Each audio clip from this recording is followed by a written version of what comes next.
the bait stamp would be 0285.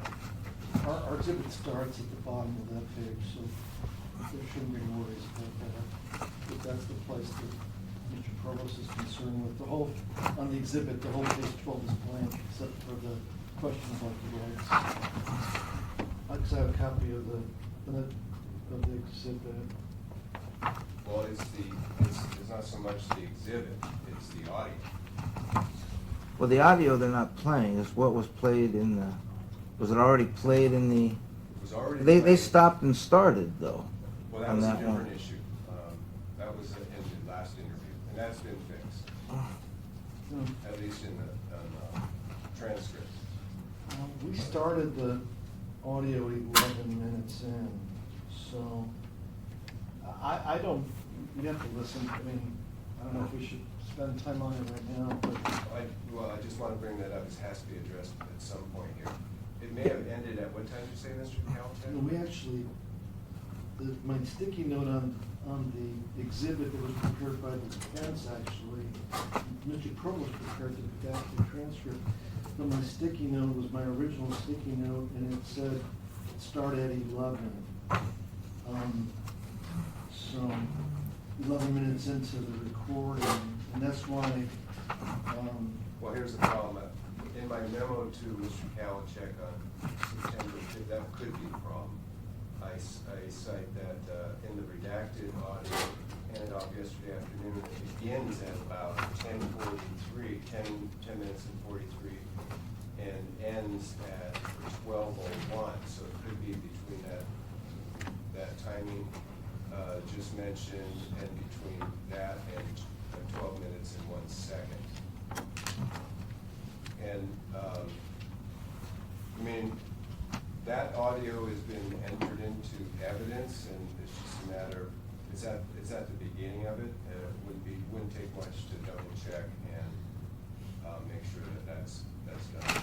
Well, I think In case they Mr. Provost is beginning the tapes every day, so if he wants to double check that. Well, the thing is, I've been double checking, and it's really not my burden.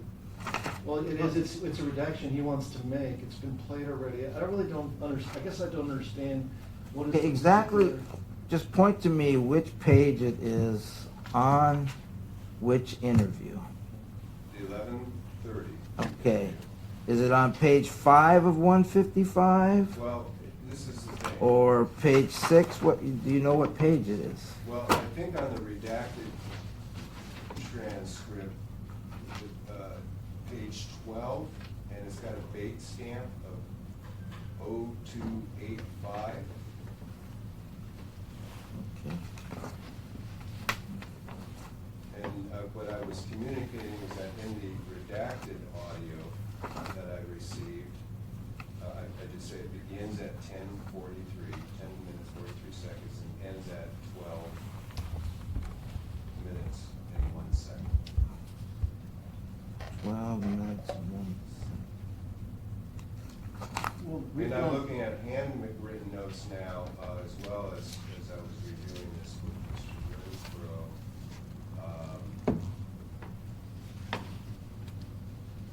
Okay. At about 11 minutes on the redacted version I did get was not redacted, right about at 11 minutes.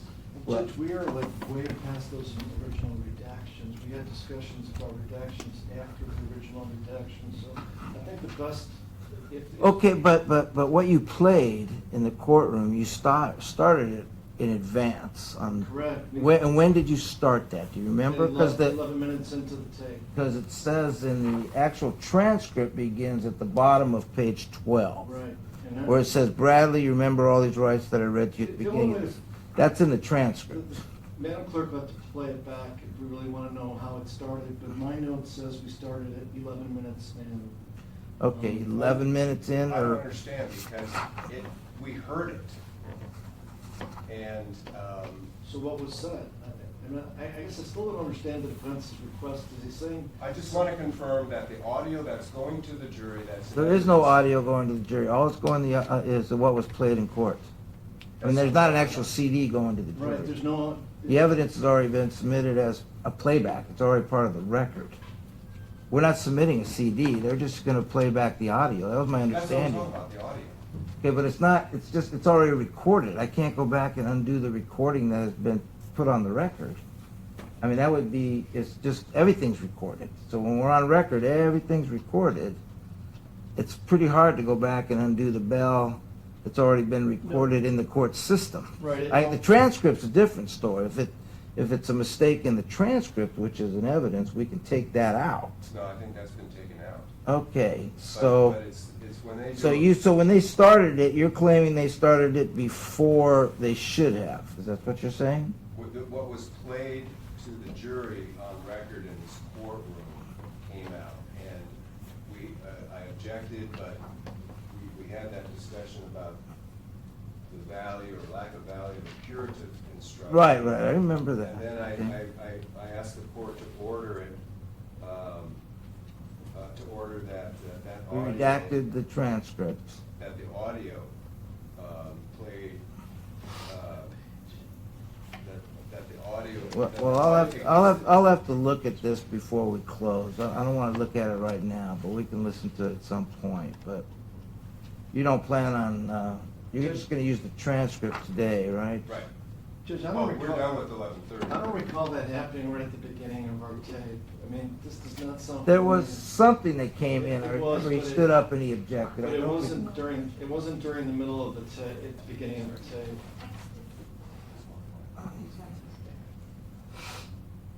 Oh, yeah. Yeah, the one that we have a note on is that the playback audio of the interview of the defendant in Colt, which starts at 8:46. There was a mistake in that one, not in the other one. That's the note the clerk has. That's the one I think you were thinking, that's the one I think you're thinking about, is not the, I don't think he came up on the other one we made a transcript of. That was when we began with Trooper Colts. I don't remember. So, Mr. Renfro's, I'm gonna have to research this further. Okay. The statement that did come out, and I have to go back and now research that, is my dad thinks I'm selling meth and selling coke. I don't know, that was with Trooper Colt, was it not? I don't think so. It doesn't sound like it. It doesn't sound like that one was. I think that was probably from a more full interview. I don't think that they got into that one with Investigator Call. Or, does anybody recall where that was with the other two interviews? Not without scouring the transcripts. Yeah. Let me just put that on hold and confirm what I'm talking about. All right. So anything else before we get Yeah, started? one other thing, I'll get you back to this and have it. What is that?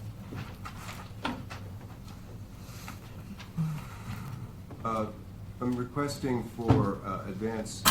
advance notice of one, I mean, it's should be covered under ongoing discovery, but any new discovery that has been generated or fact-checking and follow-up during the trial, especially as Bradley testifies. And secondly, I'd like to advance notice if the state is going to be calling rebuttal witnesses. Well, I guess the first respect is that there's always an ongoing order regarding discovery. So if they conduct a new interview for rebuttal, they gotta provide that. That's pretty much given. But, Given his testimony thus far, Judge, I don't anticipate any rebuttal. so at this point in time, you haven't gathered any additional interviews or anything like that? Okay, then I think we're fine.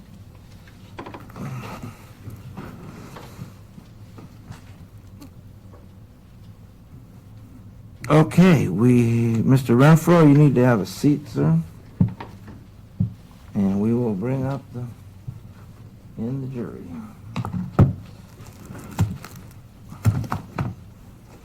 And just so both the parties know, I think they do, we put the two interviews that were submitted, one of them, what is it, 109 and 110? 309 and 310 are in one binder at this point, so we're not have loose fitting stuff floating around. Okay, we can bring in the jury and then we'll all be seated.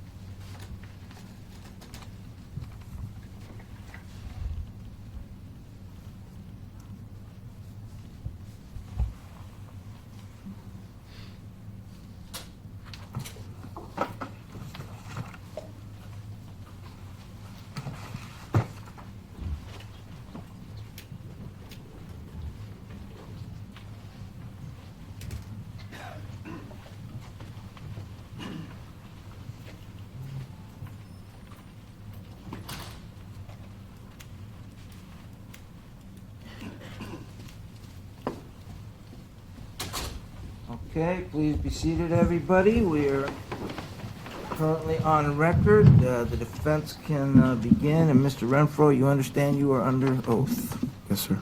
Okay. All right, go ahead and begin.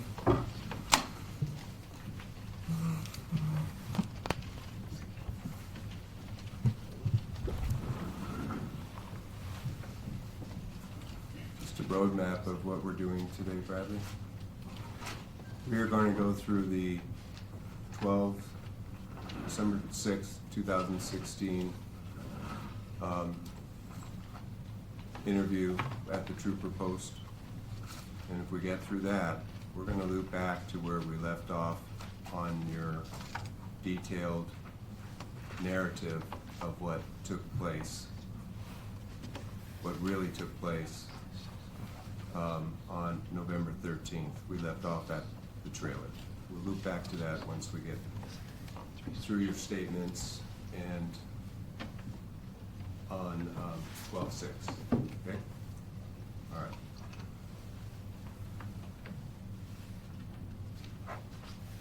And again, if you can't recall answers to these questions, then we can go back to the transcript itself to refresh your memory.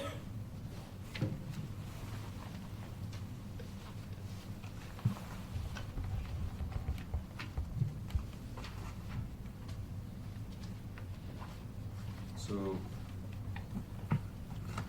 right away in the interview, Sergeant Wegson asks you, or tells you, well, it's a question. You tell me, is there anything that you would like to modify from your original statement? Didn't get out in the open from the first time we met. Now, if you wasn't an audio answer, but do you recall that question? And what your response was? No.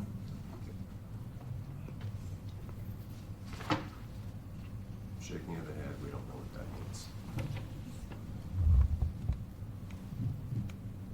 Then,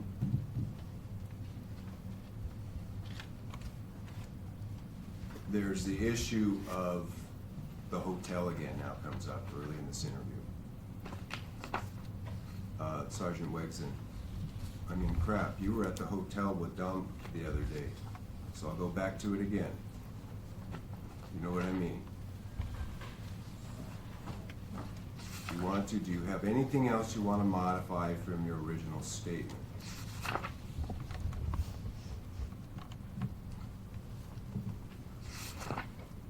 You want to start at the beginning.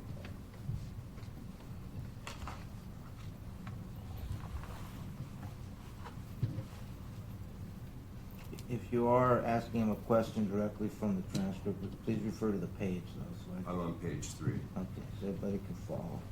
Do you recall a response to that? Not specifically. Okay. And your mom is present at this interview as well.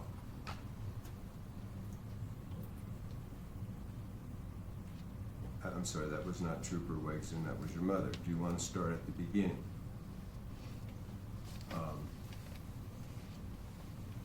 Of your story, of your involvement. When did you first get involved? Do you recall your answers to your mom's questions? I got picked up at Devon's. When you got picked up, it didn't say Devon's, but that was your answer. So you're going back to the story that you told, and you've acknowledged that it was a lie. Yeah.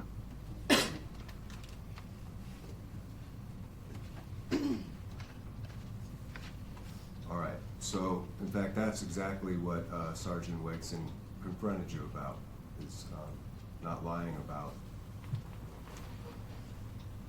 that again. So,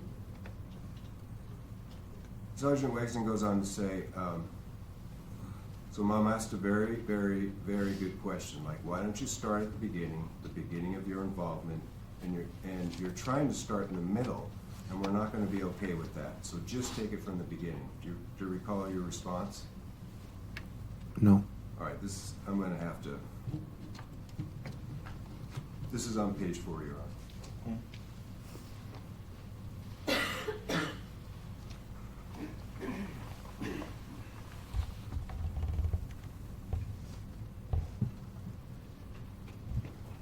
Use a green piece of paper that's separating. Go get, you've got the right one. Piece of paper, and then that's where 310 starts. Just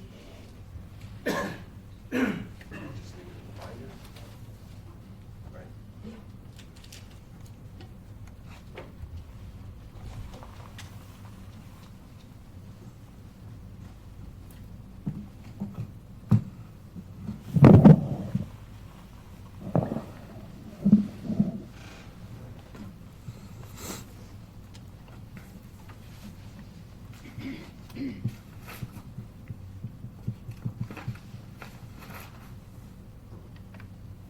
This is where I left off on my question.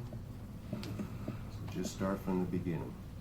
Do you recall, has that refreshed your memory, your answer? Yes. What is it? I said everything Eric has said is very true.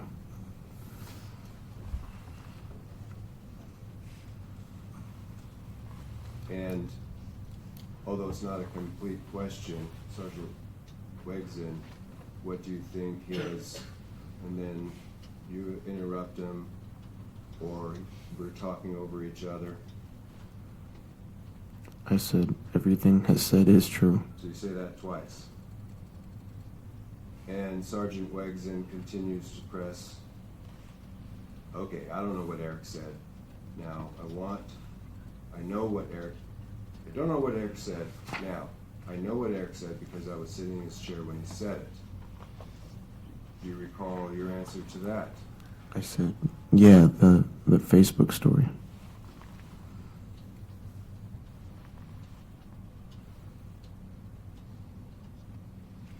All right, and his response is no. And how did you answer that? I said that one, the one that he said where not DJ did it, but the other one, everything. Who's DJ? Dominic Johnson. And does that mean the story you heard or read where, what does that mean that not DJ did it, but the other one? I was referring to Austin. So the other one is the word, the phrase you used.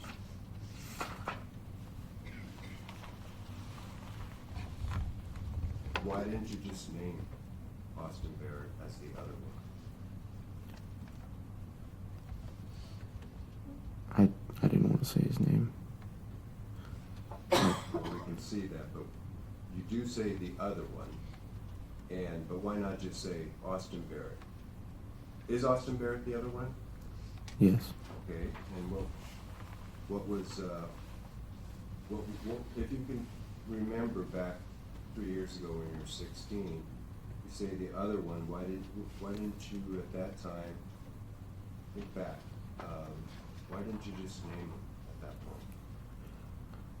point? I was scared to say his name. Why were you scared to say his name? Because after Eric got arrested, Austin read the story on Facebook, and he told me that when they picked me up again, to not say his name because they already basically knew kind of what happened, and he told me if I said his name that he was going to kill me. All right, so let's get the timing of this.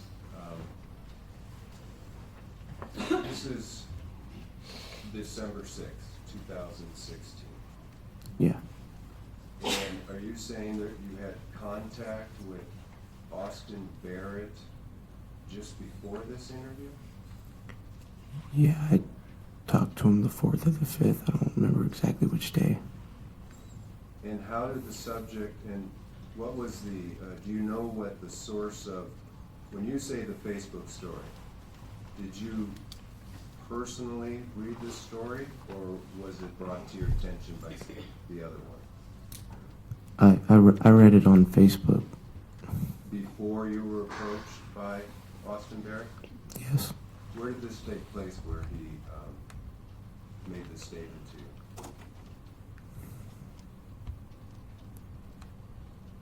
If you recall. I think it was at If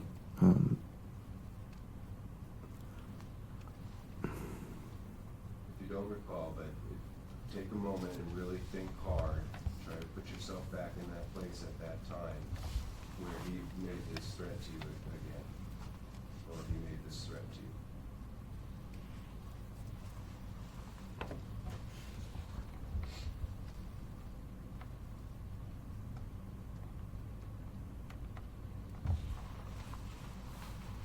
I think it was at Dominic's grandma's house.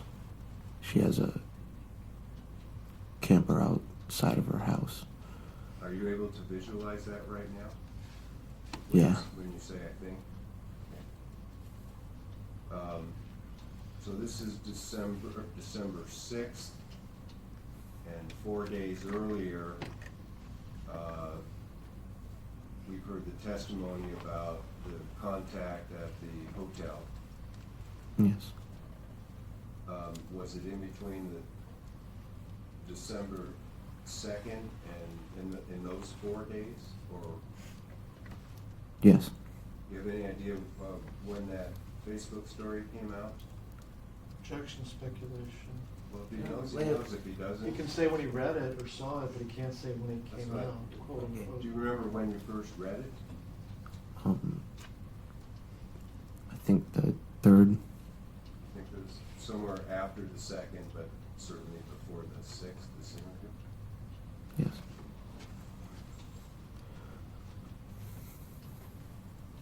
Was anybody else with you when Austin Barrett made this threat?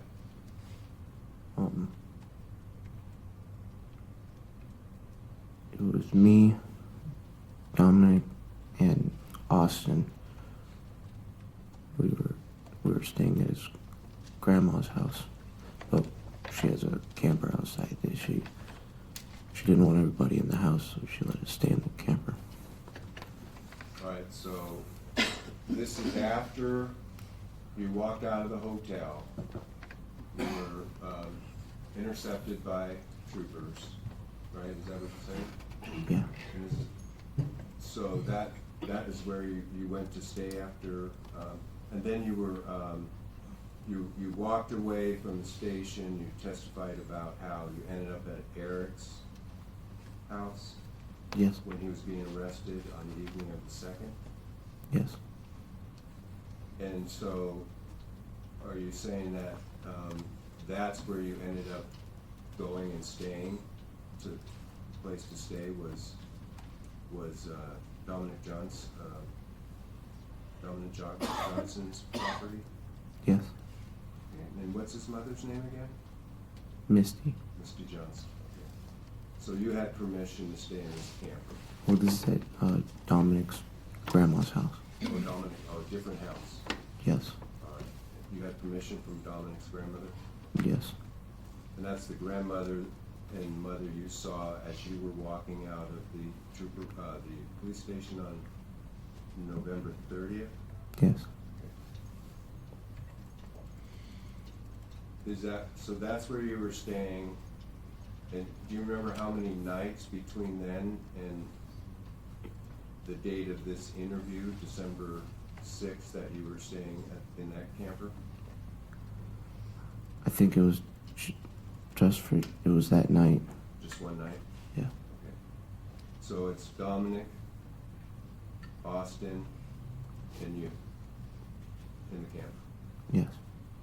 And that's where Austin Barrett made this threat? Yeah. Yes. Was it were you guys always sitting together in there, or was Dominic present when Austin Barrett made that statement? In other words, Objection, compound question. was Austin Barrett present? Dominic Johnson present when Austin Barrett made this threat?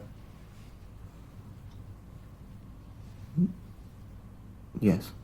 So did grandmother allow Dominic to stay in the house?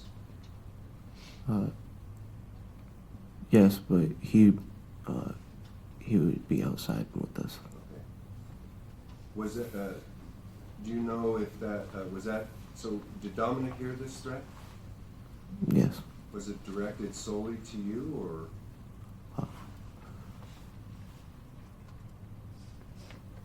Yeah, Dominic said he wasn't going to give a statement, and Austin said that he wanted me to say everything was Eric's idea, and that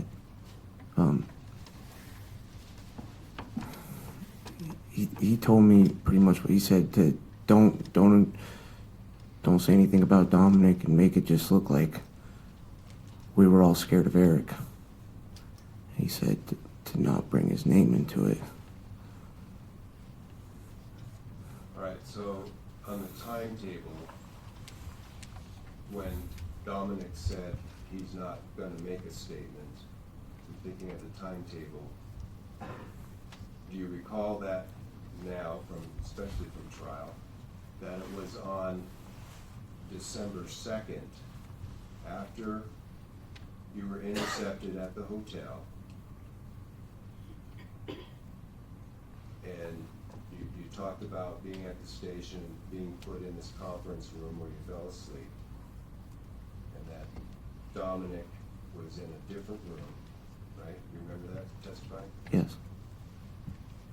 And after, what did Dominic do later that day, if you recall?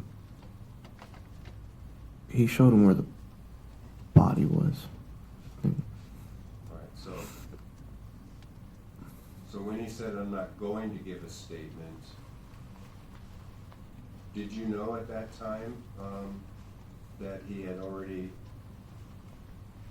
declined an interview and then took them out to show them where David's body was located? I didn't think I knew who showed him where the body was at that time. Okay. But you're sure that threat was made to you and not to? Objection leading. Sustained. Was that threat made to you? Yes. Was it made to, did you think in your head at the time it was being made to Dominic as well?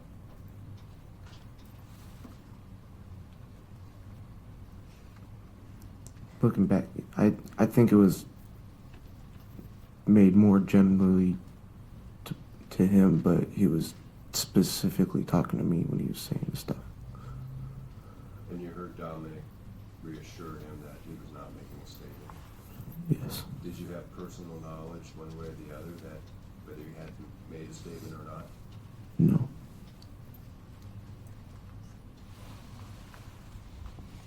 All right.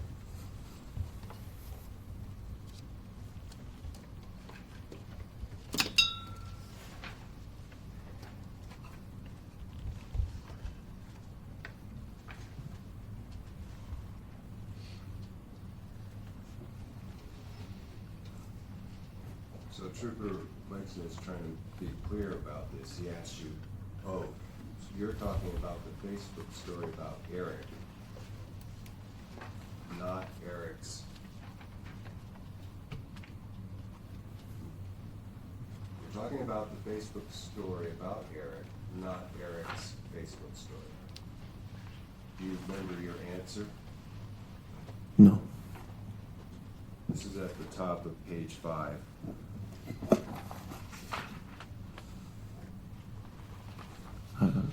I said, So Judge, I'm gonna object here as to him refreshing his client's memory with the transcript. What he's doing is he's just reading the transcript. It's not necessarily that they're showing it to him, he's looking at it, and his memory's refreshed, he's testifying, he's simply regurgitating the transcript. So as long as the record reflects that, because if somebody read this record, they might think he's looking at it and then testifying from memory, but as long as the record reflects that he's simply reading from the transcript. Well, I'll make this. Identifies reading from page Right. 5. So, let me be clear, Bradley, how this works.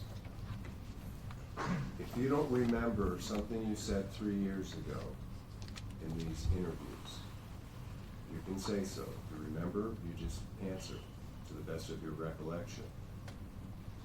If you don't recollect, what I am doing is refreshing your memory. And this objection is that if you're reading your answer word for word, so you can read your answer, your eyes off the transcript, and then I'll start asking you, has your memory been refreshed?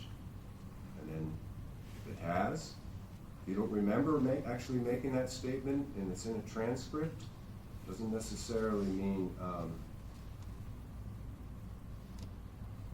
it either refreshes your memory or reading it sometimes doesn't even refresh your memory. Okay, so that's how it works when we show you a transcript when you don't remember what you said at that time.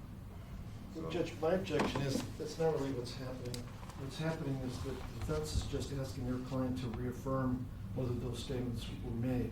There's no possible way that he's gonna remember 5 hours worth of statements that he made if we take the 2 last interviews combined. So this is simply counsel asking him to verify whether he made said statements in the transcripts. There's no possible way that he's gonna refresh his recollection and then all of a So sudden we remember. may as well just have him read what the answer was, then he can do the follow-up question. He has the right to ask him questions, what did you mean by I saying? agree, but it's not really refreshing memory, it's simply a verification of whether or not he made those statements. I concur, so we can have the record be clean on that. So you can just, you remember saying this answer, and what did you mean, or whatever follow-up question you want, okay? That's what we're really trying to get to, is the follow-up questions. And Your Honor, I have been and I will, but sometimes it takes 2 or 3, because this is an issue, and there's 2 a or 3 discourse statements going to back ask and the forth. question, that's fine. And I will As long as you get get to to the a follow-up question. questions. Okay. All right.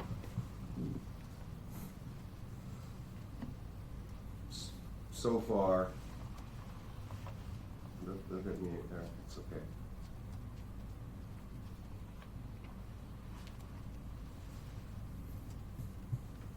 You just testified, no, I think you did, like Eric's, what he said. Right? Yeah. So, Trooper Wagston is confirming and at the same time referencing the interview, his interview. Do you remember how you responded to that question? Just trying to find out what you're referring to when you say it's what Eric said, whatever Eric said. I think I referred to his interview. In such words, or, yeah, okay, that works. That's your answer. So this continues on, we're not gonna go through all of it. Now, do you recall actually from that reading or seeing that interview or summary of it? Did Trooper Wagston clarify what information that became known to you, how it came about at some point? He said the affidavit, Whose affidavit? Eric's. Well, we'll clarify that. In any event, why are you saying that repeatedly that whatever Eric said, that's what happened? Why were you saying, what was going on in your head at the time? I wanted to tell the truth. I wanted to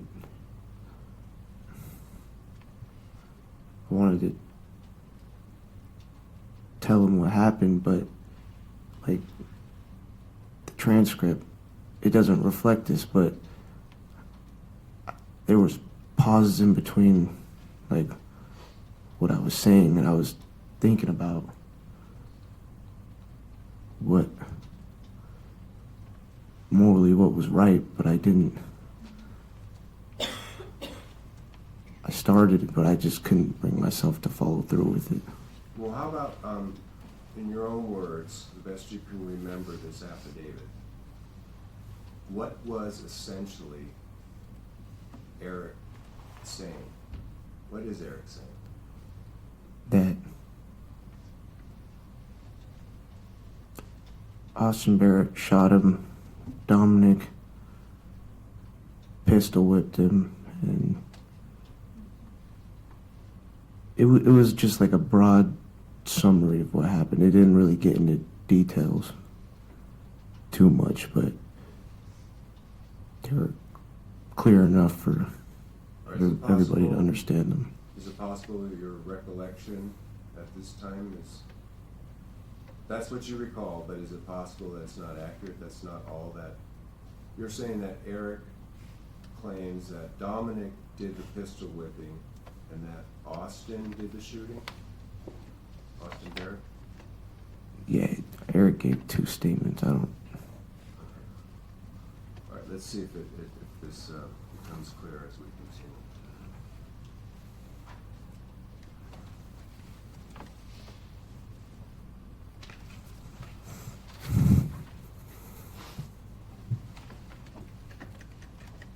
All right.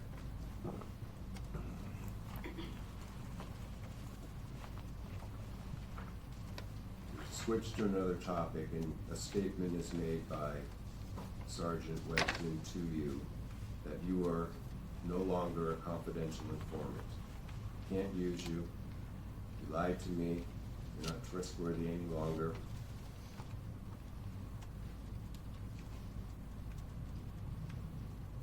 What, when you were told that, as you went into this 12/6/16 interview, at that point in time, were you still intending to be a confidential informant before you heard that statement? Yes.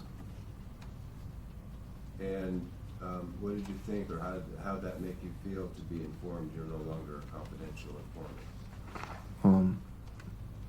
Well, last time I had contact after the hotel, nobody said anything to me then, so I didn't think that anything had changed. In hindsight now, what do you think what did change that would lead to the conclusion you're no longer going to be an informant? That I lied. Lied about what? Where my involvement started. Anything to do with the hotel and Barrett and Dominic Johnson and Devin Peterson showing up?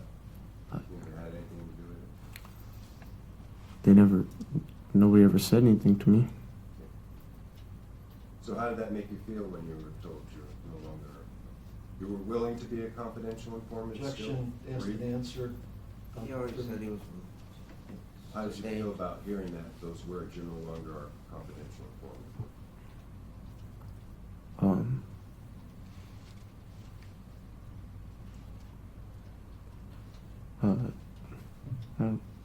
Used.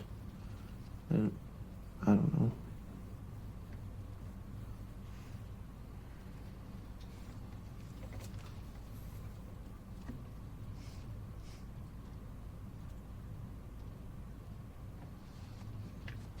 In that same, same statement, that Sergeant Wiggs informed you of that, he also said there's a reason why Dom is not in jail and Eric is. He asked you, what do you think that is? Did you know at the time? I don't think I did. No.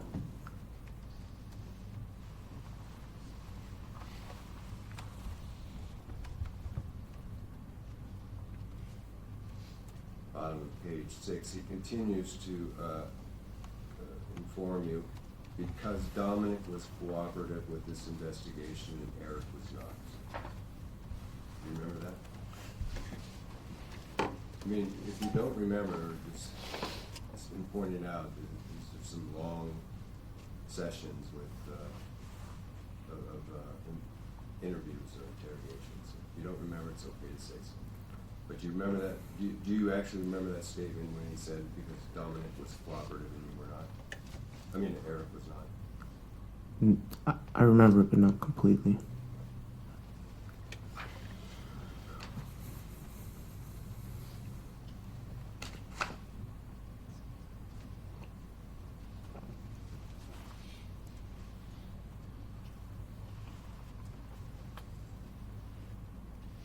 In fact, did you know Eric was in custody at that point, before he told you? Yes. The fact that Eric Almendinger had been arrested off the streets, how did that impact your thinking and answers you give in this interview?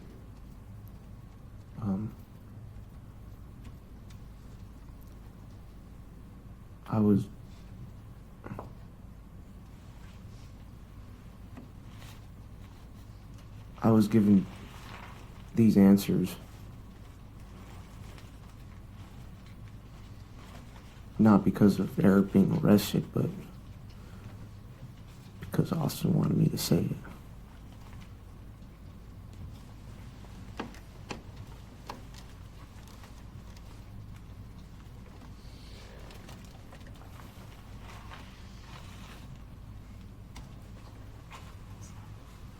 Right?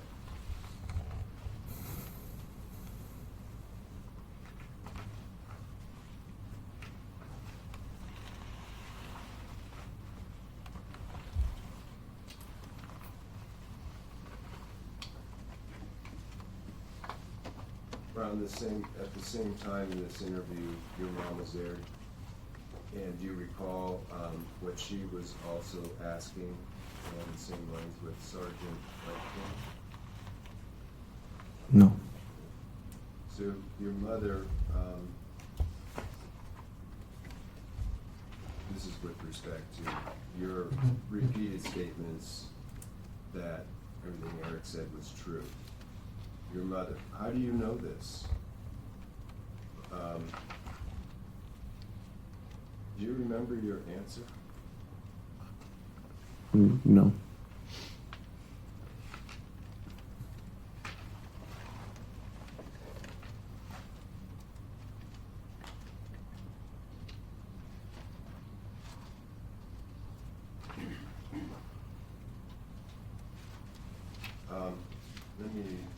Would it help to see your answer to refresh your recollection? Yes. All right. I'm going to move forward in this transcript to page 7. And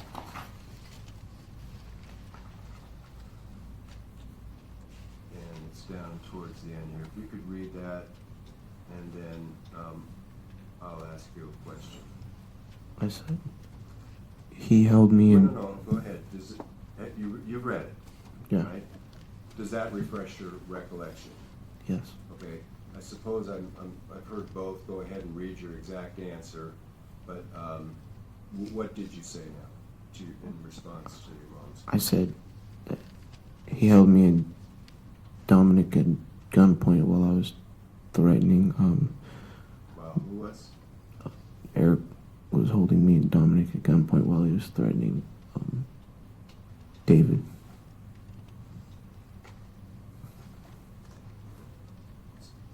When you say he, who's he held you and Dominic accountable? Eric.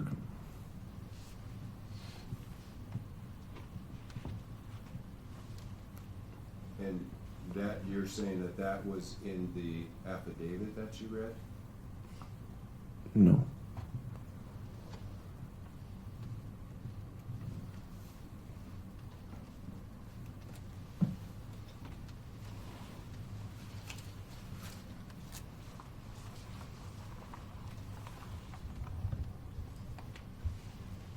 Did you understand what, let's back up a little bit. You go into this interview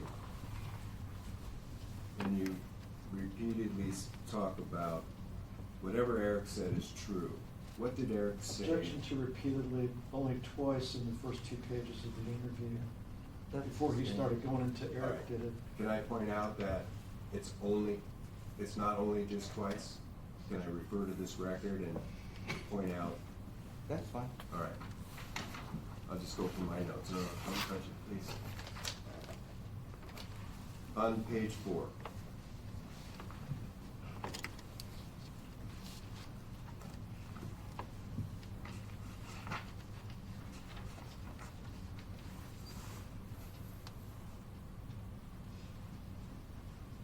Everything Eric said is very true.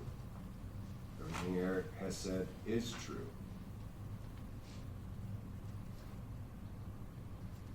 Like Eric's, what he said, yeah, everything is true.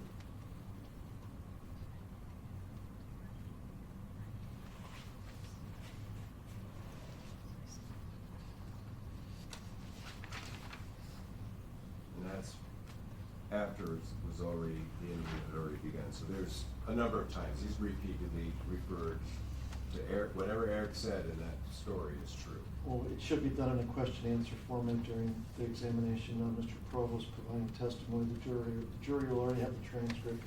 I have done that, Your Honor, been asking him what his answers were. I'll let the jury review how many times in the first 5 or 6 pages. All right. So I need to back up a little bit because he's clearly confused. But we're backing up a little bit here. I want to know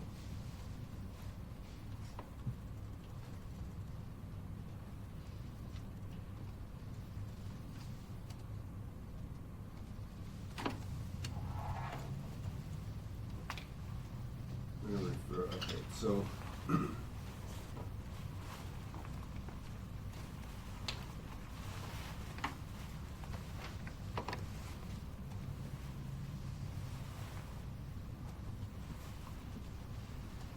earlier you in this interview, in response to these questions, first by Sergeant Weggs,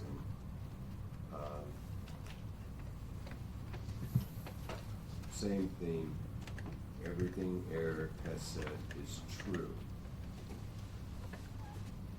Then I'm going to refer you to your mother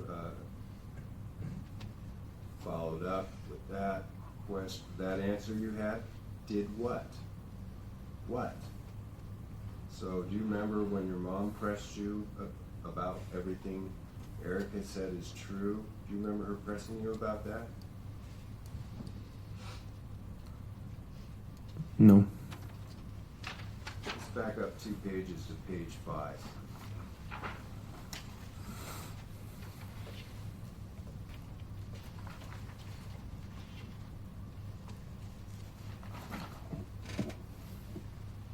At the bottom of the page, what was your answer? Well, have a read. Is that does that refresh your recollection? Yes. So what was your response to your mother? I said that Eric didn't do anything, that it was somebody else.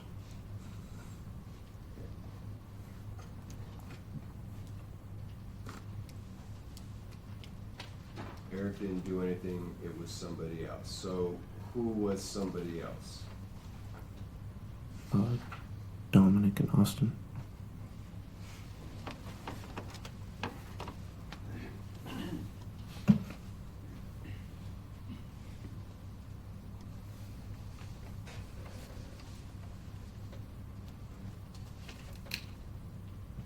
So not much further in the interview.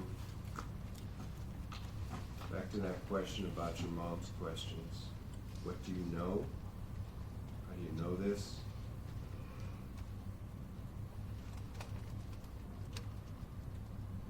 Do you recall changing your story?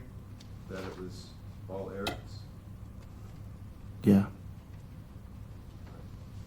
Do you remember what you said to your mom in response?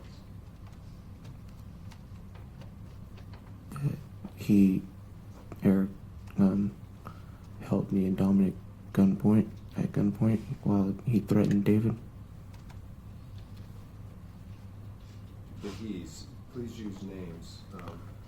Eric threatened me and Dominic while Eric threatened me and Dominic at gunpoint while he was threatening David, while Eric was threatening David.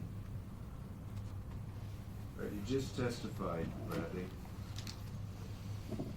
If you need your memory refreshed, let me handle this, okay? Yeah, exactly. I said that it was Eric. And then What did you say? You said, all right? Go ahead, read it. I said, all right, it was Eric. Okay. So what are you doing here? You're telling Trooper Weggs and your mom everything Eric said was true, and then you get to this point here. Are you changing your story? Yes. Okay. Why did you make that statement? Why are you changing your story that everything Eric said was true, and then all right, it was Eric? What did you mean when you, first of all, what did you mean when you said it was Eric? I couldn't follow through with. I wanted to tell them it was all Austin, but after I thought about it, I couldn't. I went with what Austin told me to say. I said no, never mind. It was Eric. I wanted.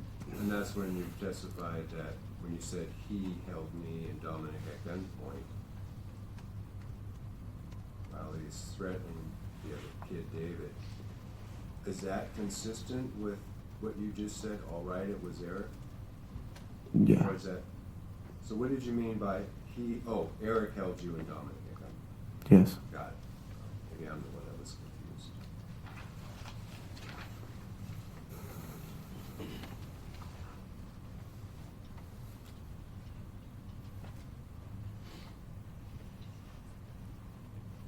Do you remember how you were, when you heard that audio, if that refreshed your memory, how you were feeling at this point in time? On December 6th. Yeah. Did you hear the audio? Yeah. This line of questioning? Do you remember how you felt, any emotion?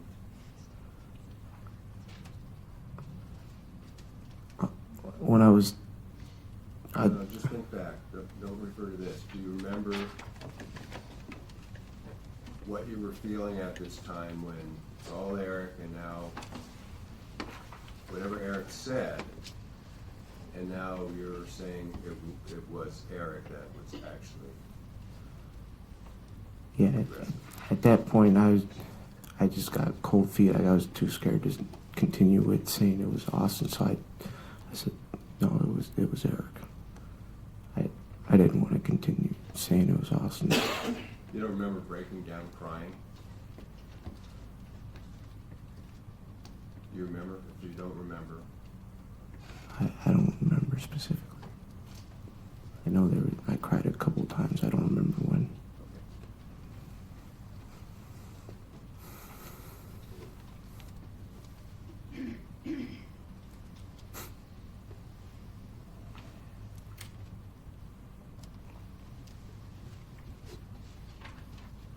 So,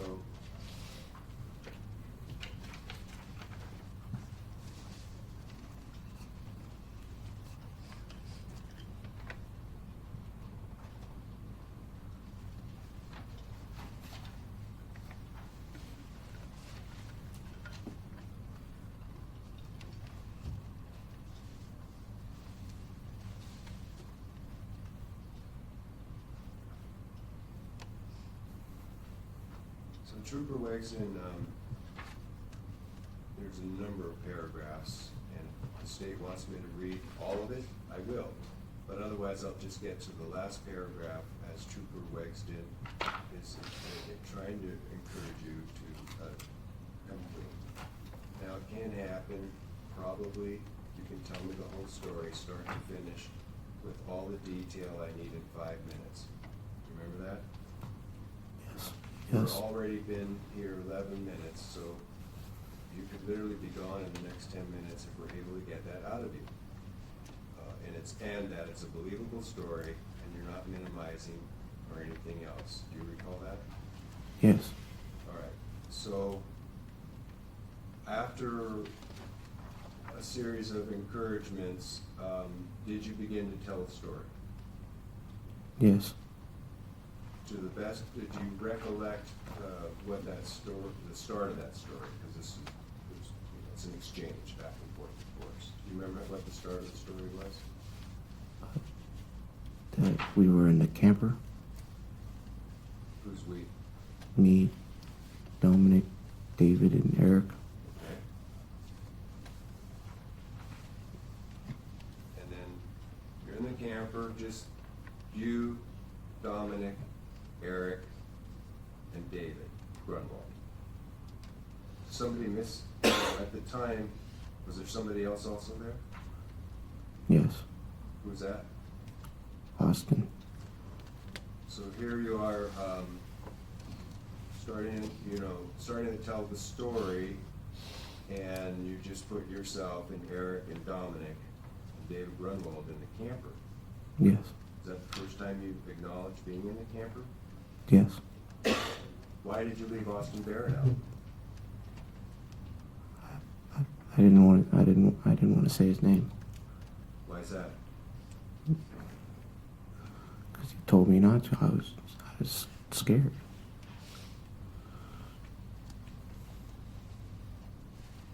You testified yesterday that Austin Barrett threatened you with his gun in the Bronco, right? Do you remember that? Yes. So that would have been back November 13th into the wee hours of November 14th, 2016. Yes.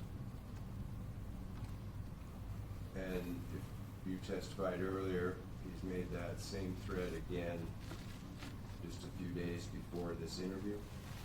Yes. The trailer at Dominic Johnson's grandmother's house. Yes.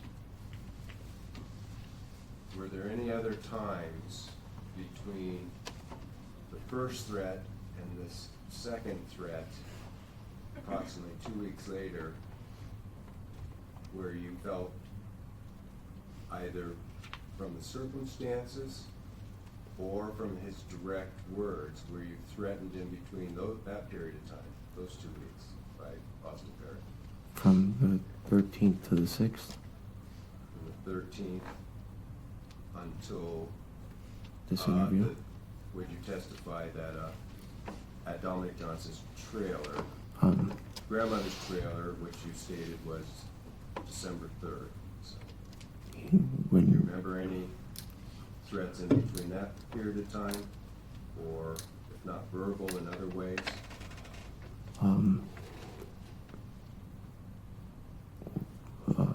Ones that I remember specifically, on the 11/26 interview when we got pulled over, he told me basically that when we got pulled over and they were talking to Alyssa on his phone, he said, he typed on notes, he said, don't say anything. Okay? Don't talk to him about nothing, tell him you don't remember anything. After the 11/30th interview, somehow Dominic found out that I got interviewed. Maybe his little brother told him, but him and Austin talked to me again. They wanted to know what I said. Where was this? Where did that take place? Think about On Snapchat. the setting. Where are you at that time?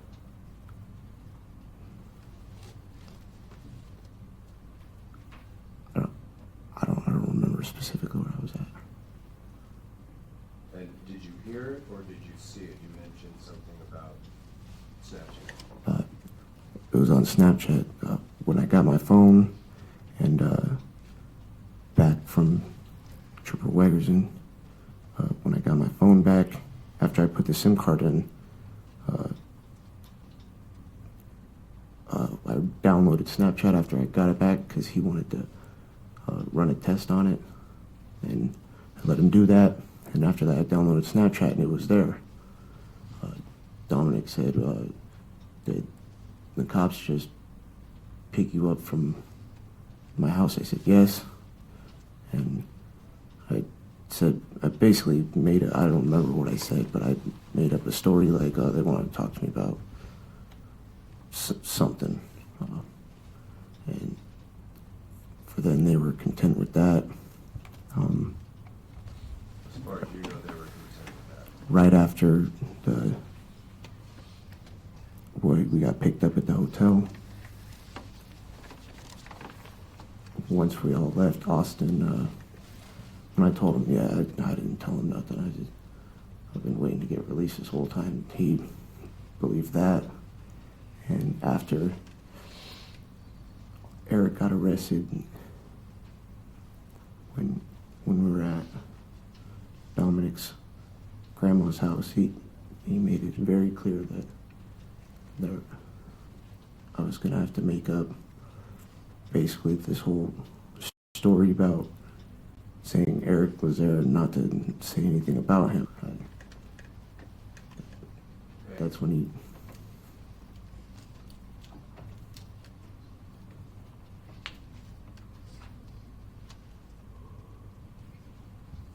All right, so back where we left off, you testified that now you put yourself in the camper for the first time. Yes. That means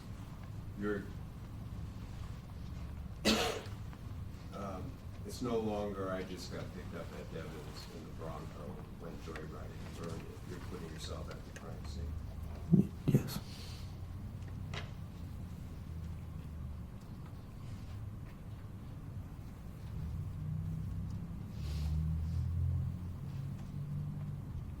All right. Do you remember, without, just summarize the best you can if you remember, rather than go through, the interview or interrogation and all the other statements being made. Do you remember basically summarize, can you summarize to the best of your memory what it is, now that you've placed yourself in the camper, now that you've abandoned, everything Eric said and the story you read, saw,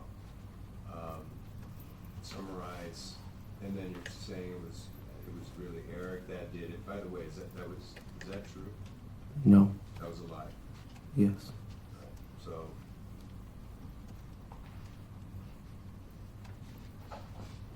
what did you say? You put yourself there now, and even though it was a lie, what was the narrative that you recall telling Trooper Wegston about what Eric Allmendinger did?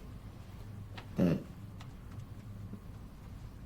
David somehow made Eric angry, and that he went and got a gun, and that came back, and when David was coming out of the bathroom, that he just started pistol whipping him, and that he held me and Dominic at gunpoint. And that was a lie? Yes.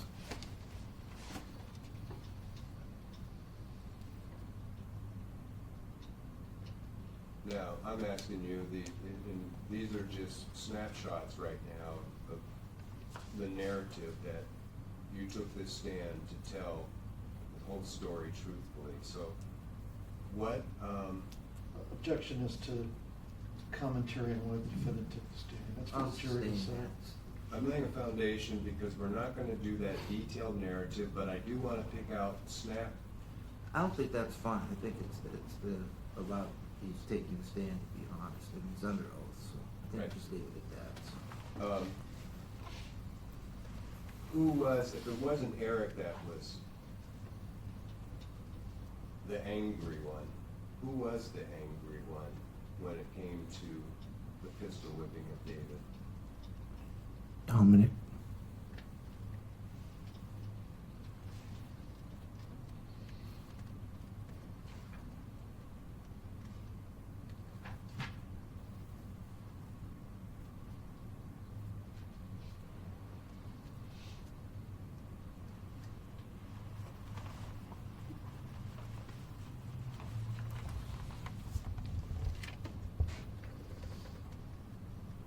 Now,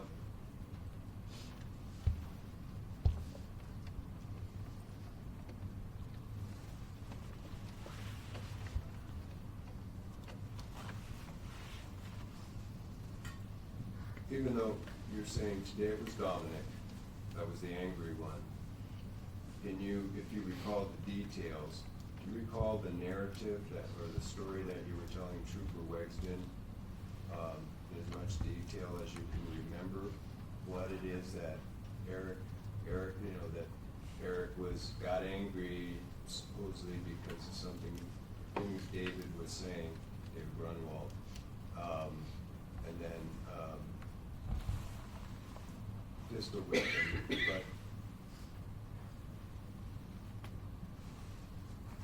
but what happened after, in as much detail as you can, even though you're saying it's Eric now. What do you recall?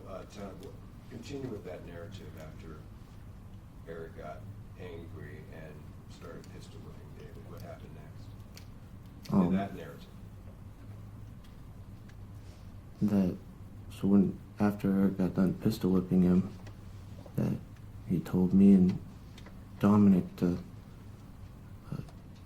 help David up because while Eric was yelling at him, he's telling him to get up.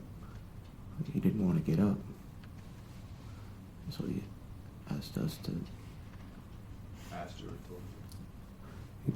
He told us to help him up. Who was in charge at this time? In that narrative that you were telling? Eric. And, okay, continue to the best of your recollection. He's telling you guys to help him up. What happened next?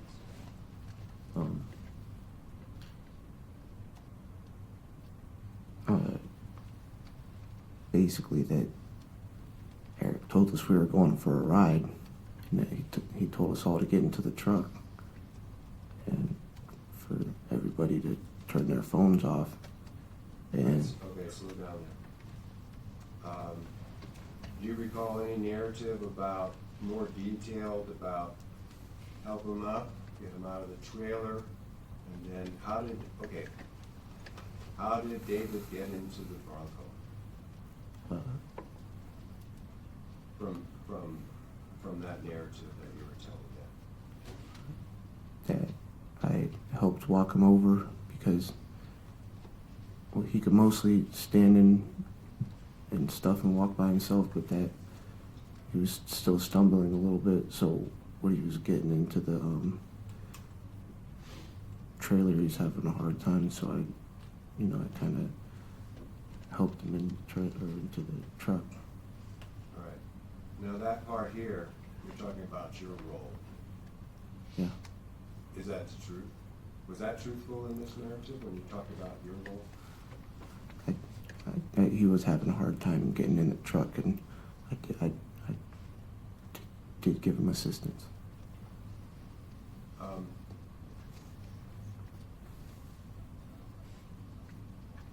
We've heard testimony from other law enforcement that you had escorted him to the trailer.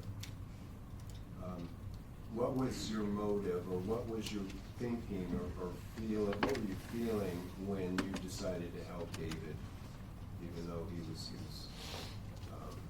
not sure on his feet, walking, but he needed help? What was your intention? What were you doing? Well, how did you feel about? In this narrative, or what happened?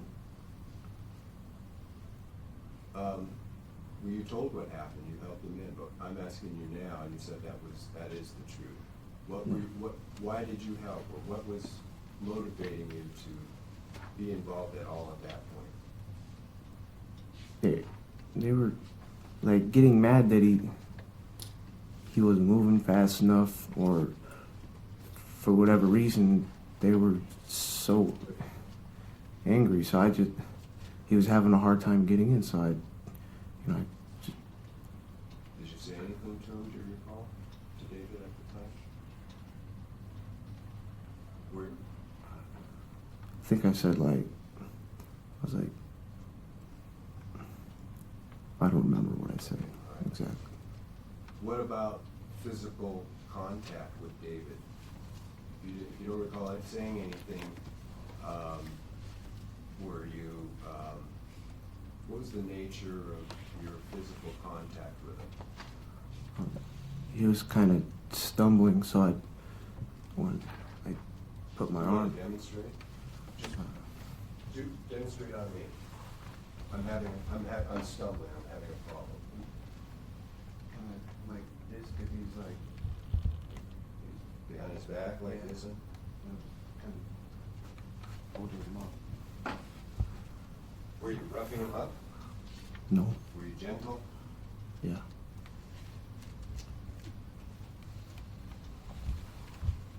All right, so back there again, what was your narrative after you were about to go there? How does David actually get into the vehicle? Well, you tell your narrative of what happens. Try and what you just said. When he was getting into the truck, he's like, his hands were kind of slippery and he wasn't able to like grab on, and he wasn't like sure on his feet. So when he was trying to jump in, I just kind of pushed on his lower back a little bit so he could get a hop in. And then how did you get in the car? If he's sitting by the door then?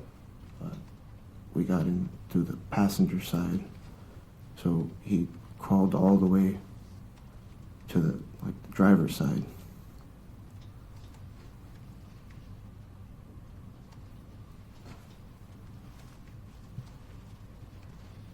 So,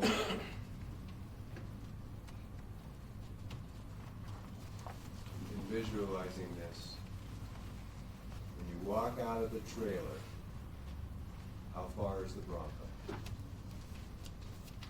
About. Is it further than that wall in the courtroom? Maybe just a little bit less.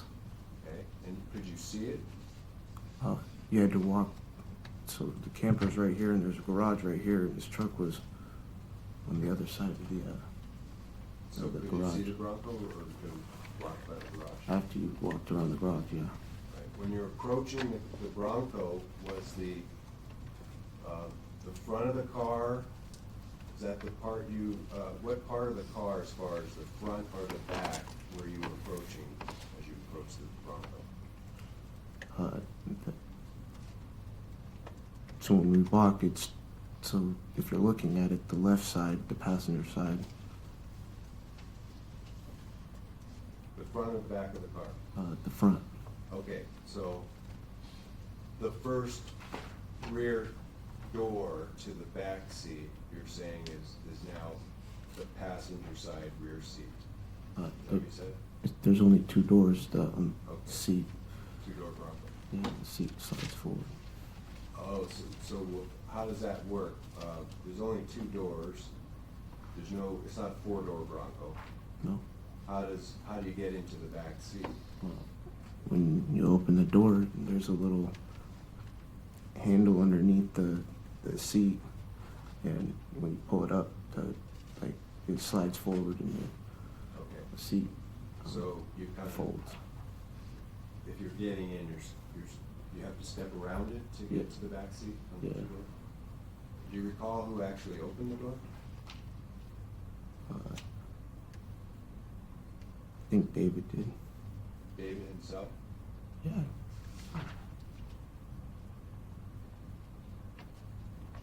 Are you sure? And I'm not questioning you, but you said I think. So I want you to stop. If you don't remember who opened the door, please don't speculate. Are I'm you not- still guiding David at this point in time, right up to the car, like you just demonstrated? Yeah. Was anybody else helping you with David? No. No. Where was Almendinger as you're walking David to the Bronco?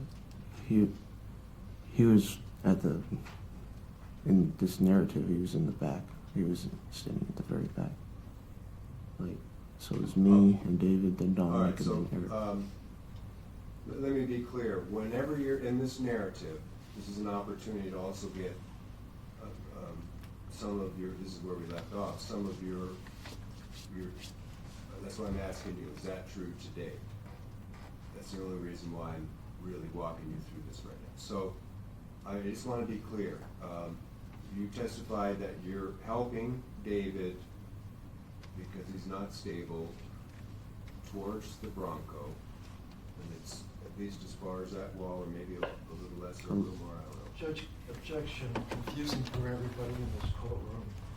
Can we, I don't know Can if we Mr. know- Halachek can speak for everybody else in the well, courtroom. can we, he just testified about what he did, but then the defense said we're going back to the narrative. So is this the lie that he told, or is he actually testifying about what he I did? will clarify that once. Yeah, I think you do gotta clarify, is it Because the we're interview, bouncing. or is it? Your Honor, isn't that what I just did? No, When exactly. it comes to your behavior, we're going to determine whether that is the true narrative or not, as I did earlier. Okay, just make sure you clarify, you know, 'cause he's asking you what narrative we're talking about. You need to be clear, what are you doing? You talking about the interview, what he said, or are you talking about what he's gonna testify?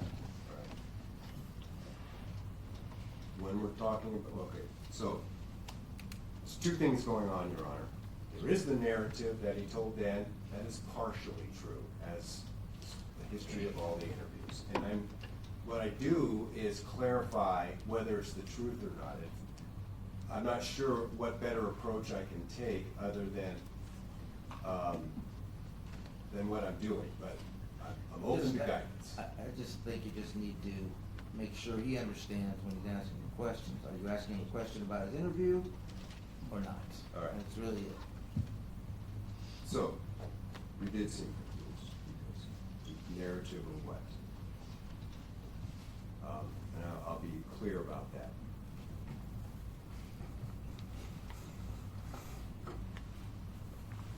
Talking about yourself right now, what you did. So, let's leave it like this, so there's no confusion. I don't care what you said at the time. So at this point in time, is the narrative you're telling about your involvement about this business getting into the car, is it the truth? Yes. Okay. We're gonna continue with that until I say otherwise, until something comes up that, and you're mentioning Eric again.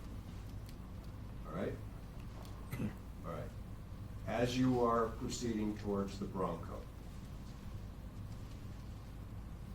you describe how you're helping David. Were you on his left side or right side? I was on his left side.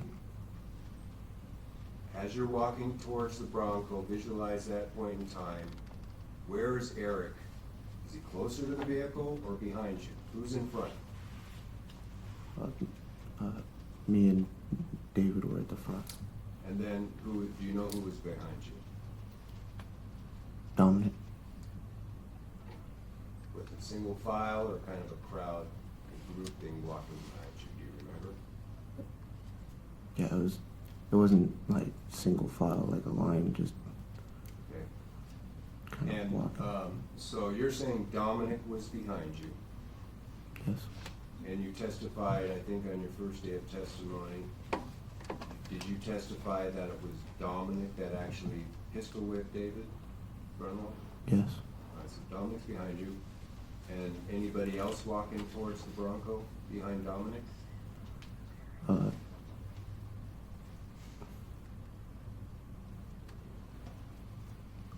I don't remember who was behind Dominic. I remember. Who else Dover. then, if you don't remember the order, who are the person or persons that are following you to the Bronco? Austin and Eric. Okay. Who's the first person to reach the Bronco? Me and David. Okay.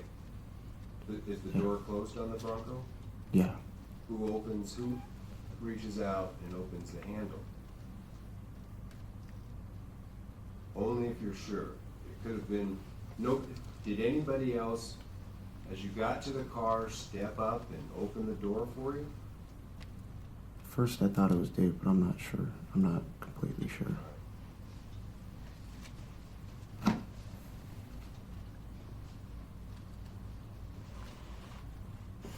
And David is the first person to enter the car, I think is what you testified.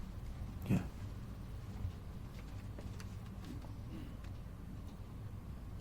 And did anybody order him to slide over to the driver's side rear? Or did he just- I think he just, or no, I think he just slid all the way over there. Okay.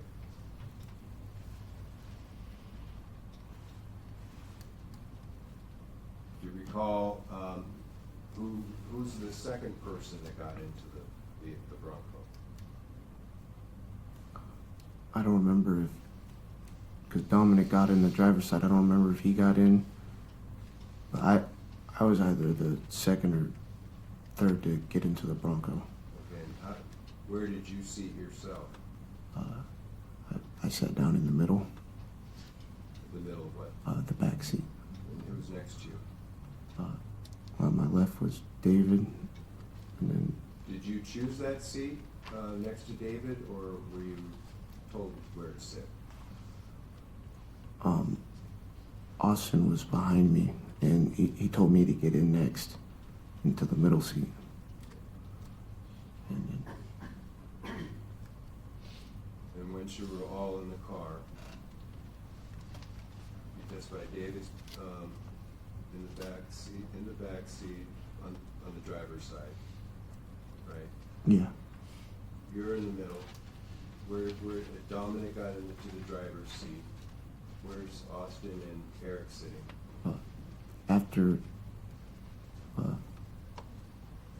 after I got into the truck, Austin came in right behind me, and Eric slid the seat back to where the locking position, where now instead of being folded, slid all the way forward. It's regular, and Eric got in last.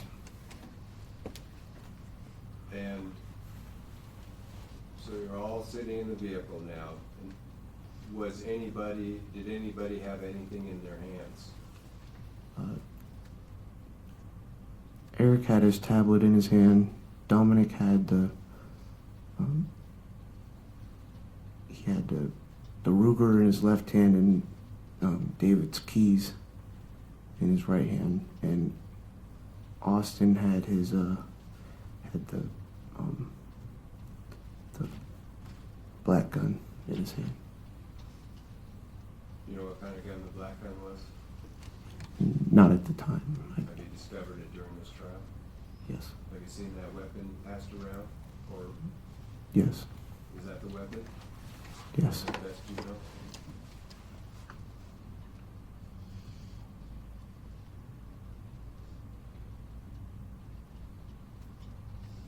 What about the key to the vehicle? How did Dominic start the Bronco? At first he thought that David gave him the wrong keys because he thought that all the keys didn't fit. All right, let's back up. How did it sounds like Dominic had keys in his hands? Yeah. With the gun. How did he get those keys in his hands? When we were in the camper still after Dominic got done pistol whipping, when Eric came in, he said his eyes kind of like got real big. He said he he looks pretty messed up, or something along those lines. And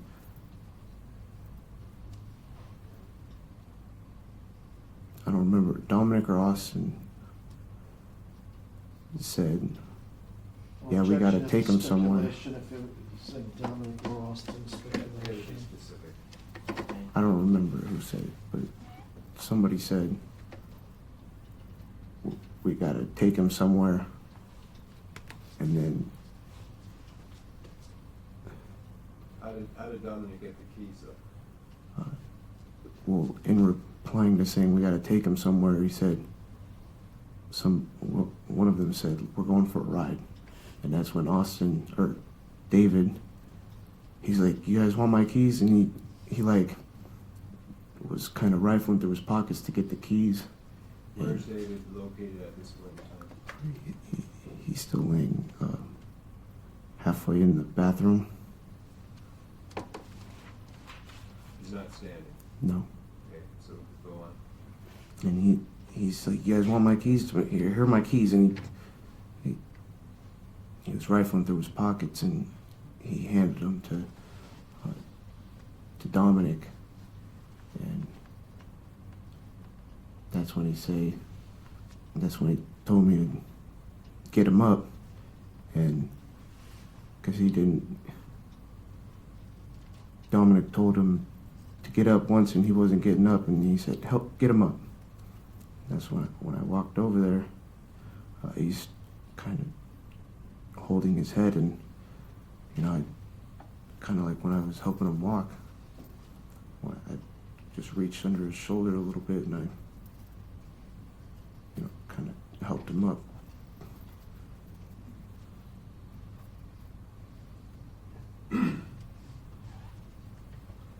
Did David say anything else at that time?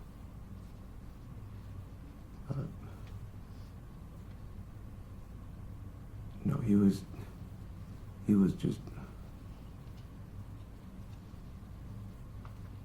just whimpering a little bit, like he's trying not to cry.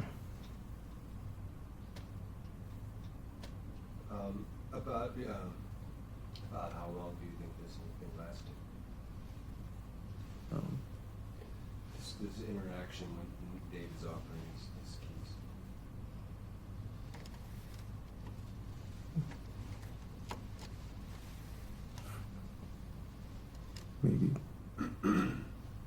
Maybe a minute, more or less, a little less or more. All right, so that's how Dominic got the keys. Yeah. Was there any discussion before you started the vehicle? After we all got in, Dominic he thought that David gave him the wrong keys because there was part of the key was broke off in the ignition, and he's trying all the other keys, and he thought they didn't fit. So he kind of started yelling at him again. He said, which one's the key? Which one's the key? Type of thing. And David said it's the broken one. And Dominic didn't know what he meant. And Eric he said it's the one with it was just like a little nub of the key. And Dominic calmed down a little bit. When he got the truck started, he said it was Eric that said everybody turn off their phones. And he said something like, while you're still on the property, yeah, before you drive off. yeah. Dominic just started the truck, and Eric, he said something to the words to the effect of, he's like, matter of fact, empty out your pockets real quick, David. And that's when David pulled out his phone and his wallet and stuff. Eric ordered him to empty your pockets, basically, is that what you're saying? Was Yes. Eric? Okay. Eric did say that. And he kind of pulled everything out of his pockets really quickly and dumped it in my lap, and I said his phone, his phone, his wallet, and maybe something else. But I don't remember. But I just set it on the center console because I didn't. Okay, so let's stop here. You witnessed what happened. You're in the vehicle, you helped David get in the vehicle. I object to Mr. Provost's I'm laying a foundation, characterization Your Honor. helped. He keeps saying the word That's what- help, which has a connotation of that he assisted the victim during this time. I don't. That's I his don't have a problem- testimony, Your Honor, and that's what's in the We're discovery. right, Now, but it's not, it's his testimony, not Mr. Provost repeating the word help. Yeah, you don't need to repeat, you don't need to repeat everything he said. Just All right. lay a foundation for your next question. All You right, don't have so- to repeat everything. You're in the vehicle, you haven't driven off anywhere. At this point in time, what's going on in your head? Think back when sitting in that vehicle in this.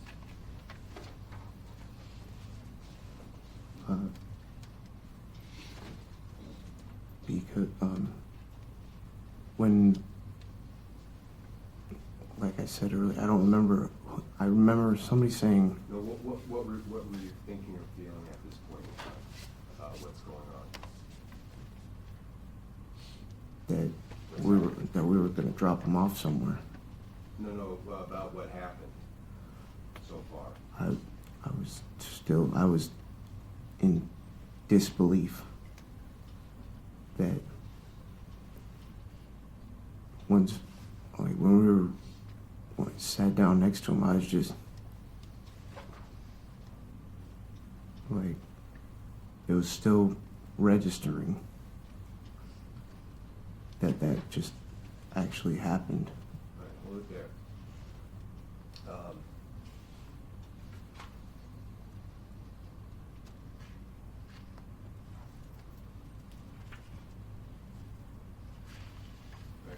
Go think about that, was still registering, and, were any clear,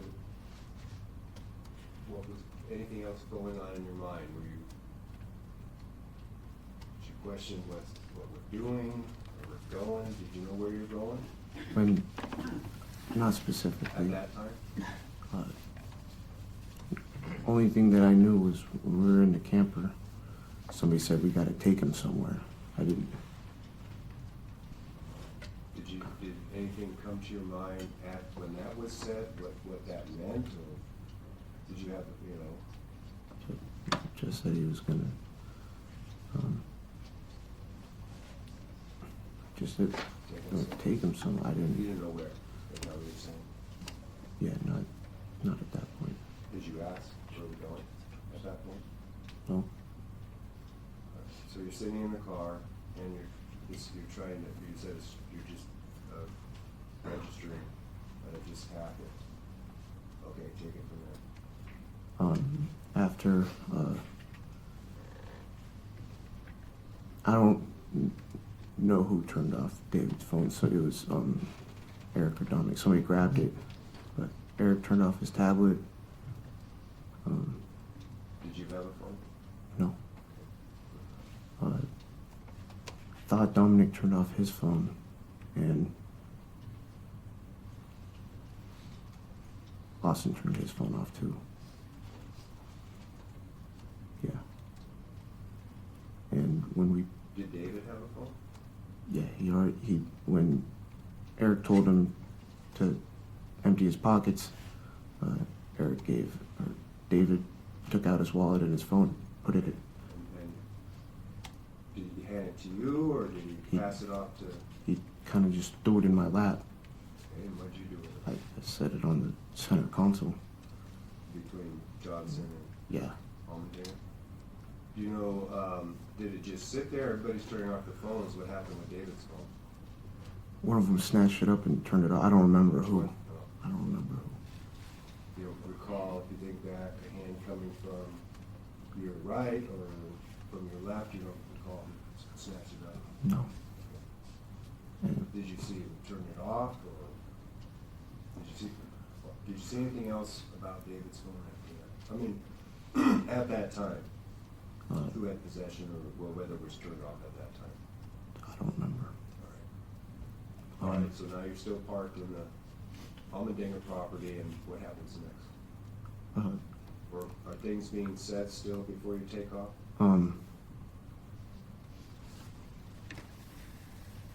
I don't remember. Somebody said, "All right, let's get going." And so when Dominic reversed out, pulled up, came to where SD and the other road meet, and he took a left, leaving. And, This is near getting out of the neighborhood, because folks here, probably including me, can't visualize yeah, he's leaving the the names neighborhood. of the streets, but, you know, And then- put it in proximity to where you are, or how long it took, you know, that kind of stuff. 7 seconds to. Are there any exhibits where we got to that, Digger's house?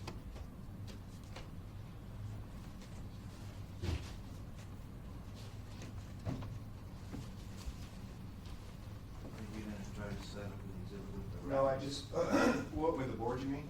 Yeah, with the route. Well, I'm trying to give them a reference point where they are, in this detailed narrative. Is this the one, the best we have? No, we have the map. Yeah. That requires the tripod and requires backing and back of it because it's filled with. Oh, okay. So. All right, so if you. I wanna use it, I'll take on morning recess, 10:15. Okay, maybe we can set it up.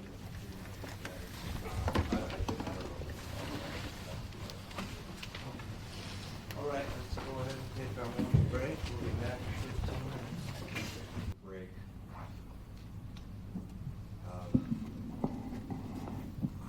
You're still on the property. David turns over his phone. What happens next?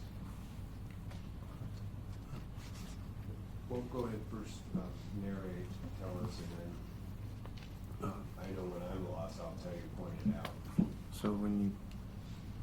So here's Eric's house and here's the road. When Dominic backed up this way, and like 30, 40 feet, it comes to a stop sign where I don't remember what road, but SD and this road make it like a four-way kind of stop. Okay, let's stop there then. Now that we've had it up with the break.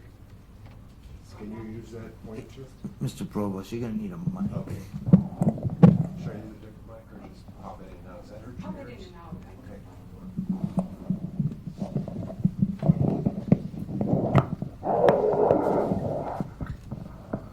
So, I mean, this is a large area. They're not gonna be able to see the street. They're not gonna be able to see the street. But if you could use your pointer where Almendinger's neighborhood is.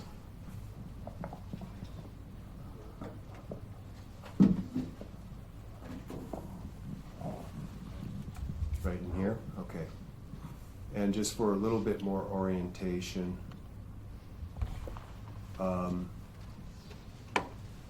Almendinger's property is in here where this orange sticky is, right? And what is this red line? Is this the Palmer-Wasilla Highway?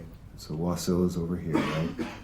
And downtown Palmer is at this area here?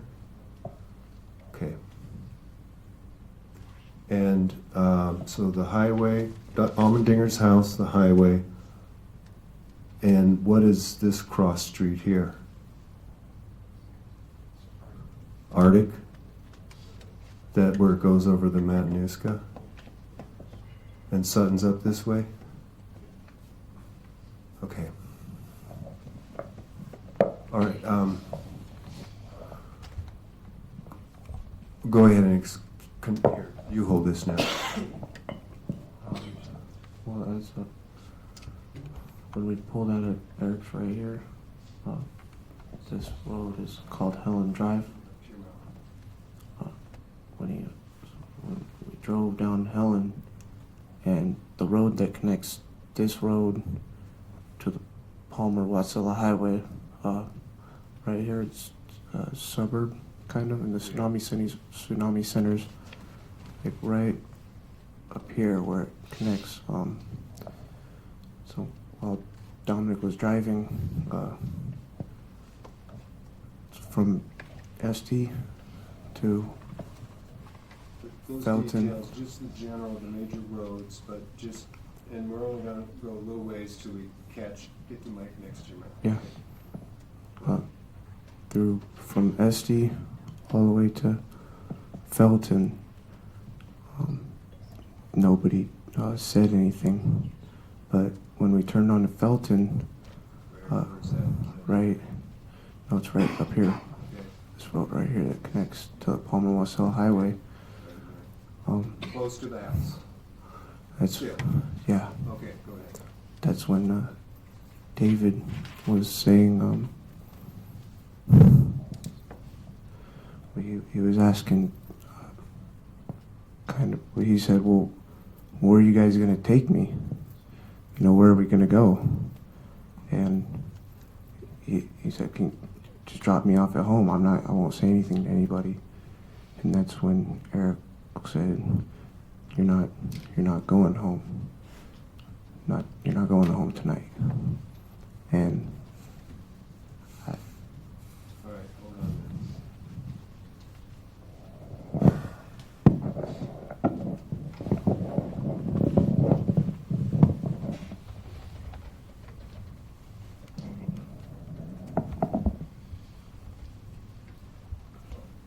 You're doing good. Just keep, if you start skipping stuff, I'll interrupt you, but go ahead with that narrative. David's asking, where are we going?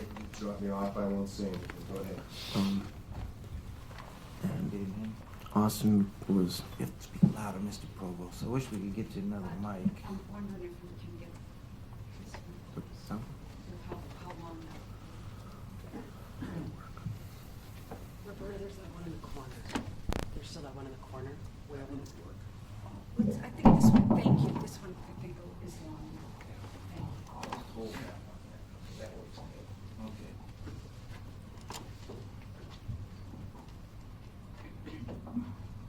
All right, Bradley, continue with the narrative after David wants to know where you're going and says, just drop me off at home, I won't say anything. Do you even know where he lives in relationship to all the years? no. Okay, go ahead. And he said, Eric said that he could, that we weren't taking him home tonight. He said that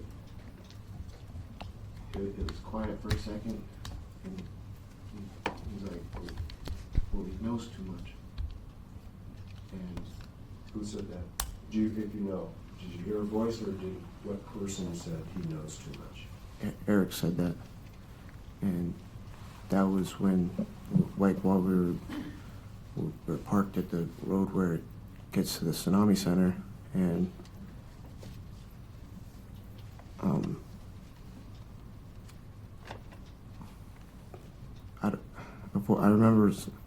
don't remember who said it. Somebody said Well, you know, it was when David said that, go ahead, somebody said. it was like well, we can't. They said, I can't risk anything. Who said that?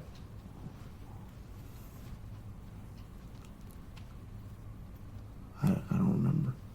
Okay, but you remember hearing that voice. I can't risk anything. Yeah. And while we were turning out, that's when Dominic's driving. He said we turned out onto the Palmer-Wassail Highway and took a right. That's when Can you point, just the intersection and where you're taking a right. Generally. Oh, just point. Okay, that's the intersection? And you're taking a right in what direction? Kind of near downtown Palmer. Okay. Now, I want to hold on right there, Bradley. Get close to the mic. You just heard an exchange. Yeah. Where David's asking where we're going, just take me home, and you're hearing these answers, what's going through your head at that point in time?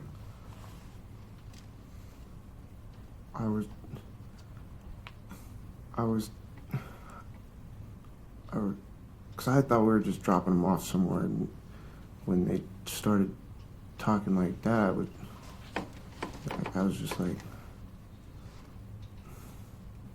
what are they gonna do? Kill him? And when Dominic said that, while we were Did sitting, you say that, or is that what you were thinking? That's what I was thinking. I didn't say anything at that point. And when Dominic, when we, Go ahead, say it now, then I'll let you point. Okay, or pick it up. when Dominic, when we pulled to the stoplight, he got into the turn left. Is there any, like, store Yeah, there was a- landmark at that stoplight? There was an Okay. empty store right here Okay, on this side, nothing important and then. cars and So- a McDonald's right here. Okay, all right. And when he got into the turn left signal, and I said, well, since we could go to Coal Hills, because All right, so Coal Hills, is that up the map where that says Sutton? yeah, it's probably right up in here somewhere. That's when you've all, okay, so what is going on in your mind when you say Coal Hills? Well, it sounded to me like they were trying to, drop them. I was hoping we were just going to drop them off somewhere.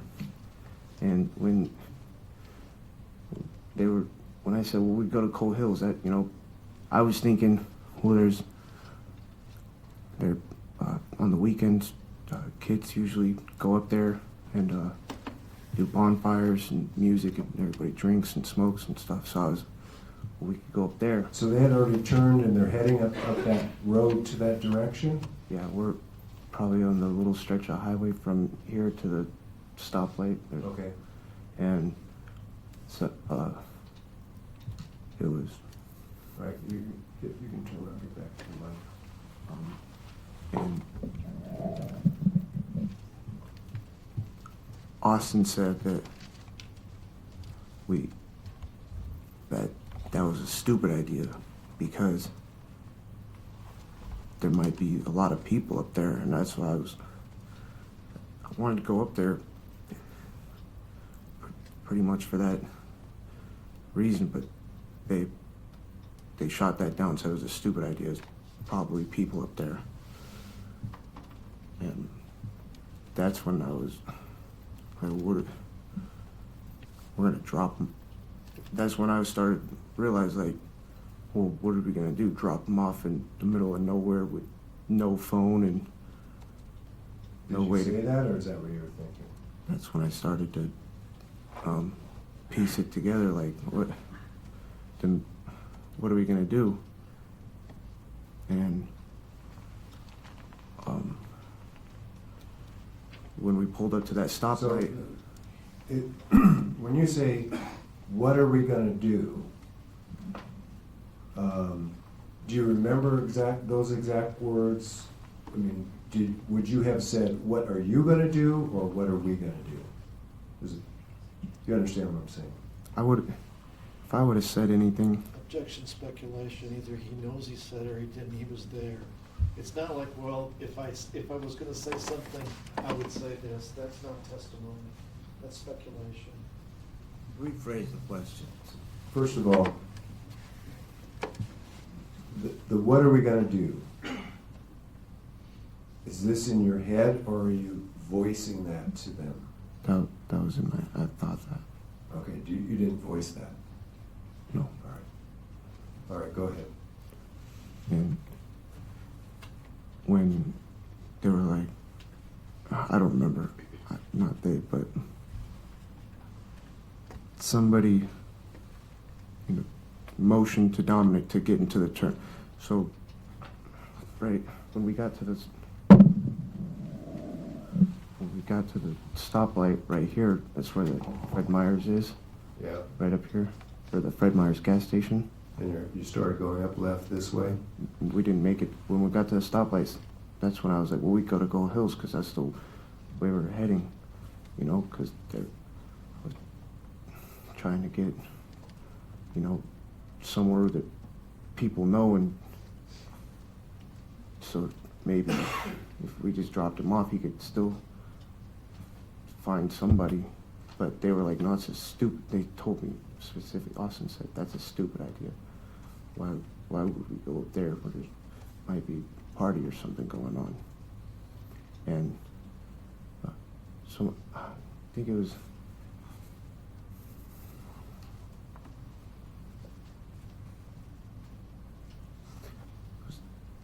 Eric was like motioning with his hand. He's like, turn right here to go to the Butte area.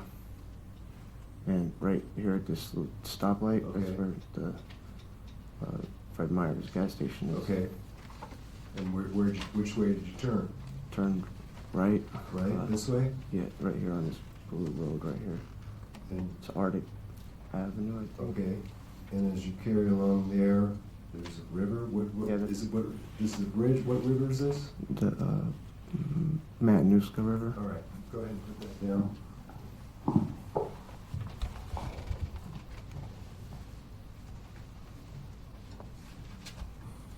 All right. Just, in your head, just keep visualizing and take it step by step. What's the next thing you remember of anybody saying at that point? We know where you're at on the road. You're still, the Bronco's moving, right? Okay, go ahead. When we were driving, I think it was Austin that said Mod Road, I think. Yeah, Mod Road. He said it's basically all hills and stuff back there. We could go bring him out there, and I was like, what? That's what I was thinking. I was like, why would we just bring him, drop him off at the top of the mountain? And that's when David really started saying, like, we dropped me off at Mr. McKelkey's house. He has a safe there. You guys could rob him. Just drop me off at there. I just want to go home. And that's when Austin, that's the first time Austin really said anything. And he said, you're really not, you can't go home. You know too much. And that's when he said, I'm gonna do this. And Dominic's like, this is when Dominic said, do what? He said, we gotta kill him.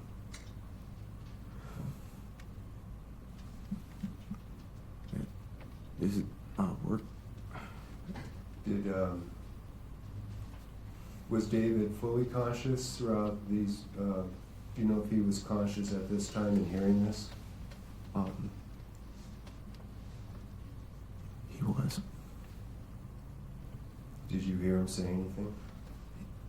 He just kind of, like, he couldn't, like, I don't know how to, he, like, kind of, like, coughed and, like, shrieked at the same time. And that's when, and then Eric said to shut the fuck up. He said to just shut up. And he kind of just sat there. I was sitting right next to him, and I was just like,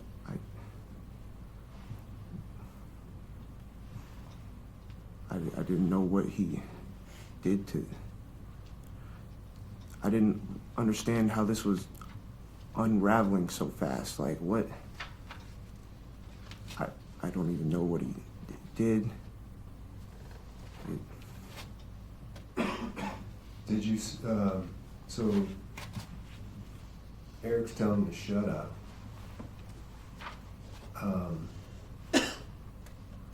You're sitting right next to him. Did you look over at him, or did you see anything, or to David yourself, to? I couldn't look at him anymore. He had like dried blood still on his face. I couldn't see that anymore. I didn't look anymore. Did you say anything to David? No.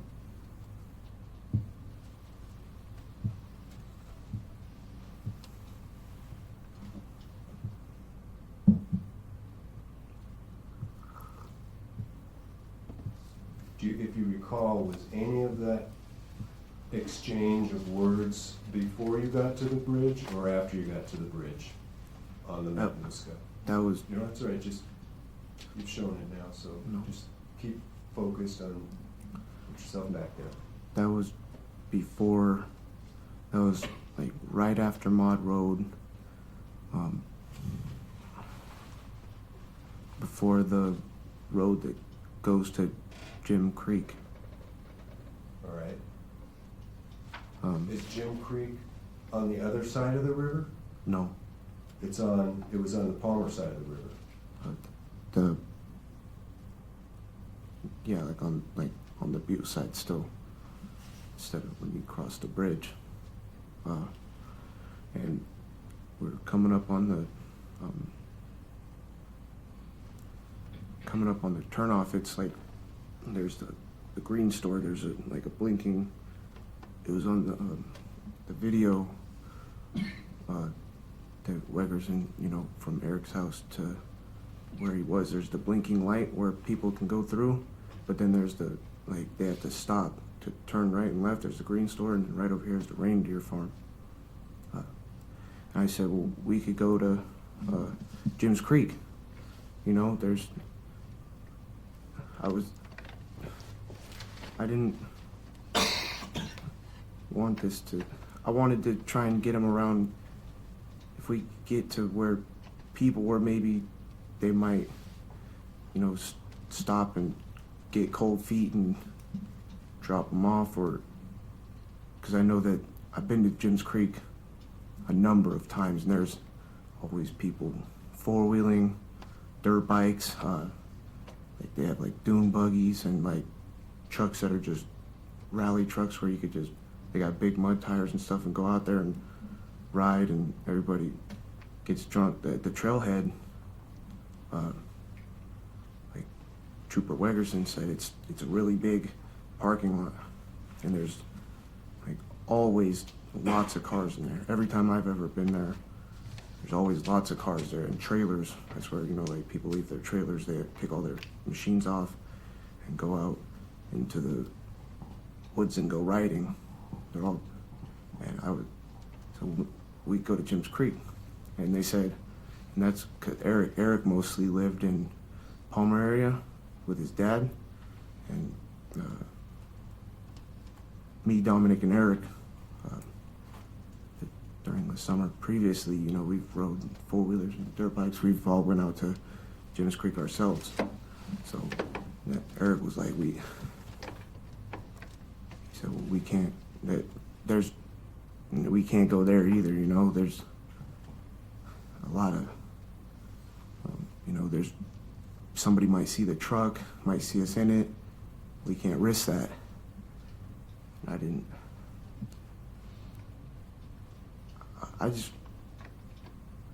didn't know what else I could do at that point. I couldn't just say, well, no, we can't do this. I felt, right before this, when Austin said, I gotta do this. We can't let him go. We can't. All right. Did you ever voice what you were thinking or feeling to them? To Dominic and Austin and Eric? Did you try to talk them out of it? Did you say anything that would give them pause to think? I couldn't bring myself to do it.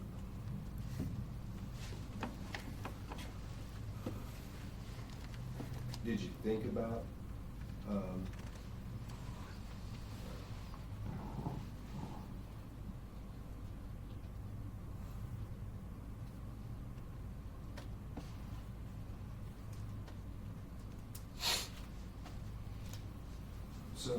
so Jim Creek is on the Palmer side of the bridge? Is that what you're saying, on the Palmer side of the river? Jim Creek? Or is it? Go ahead, here.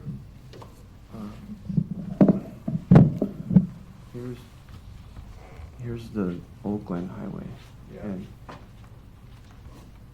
here's Maud Road that Austin was talking about. So you are across the bridge now? No, well, past the Matanuska, way over here. Yeah, past, over the Matanuska River. Yeah, this is where Austin said to take him, And where's Jim Creek? but Dominic kept driving. He didn't even, he just kept driving. He wasn't saying a whole lot. He just wanted, so he was basically just driving. He just wanted to know where we're going. And here, Paul Glen, here's Sullivan Road. That's here's the racetrack right in here.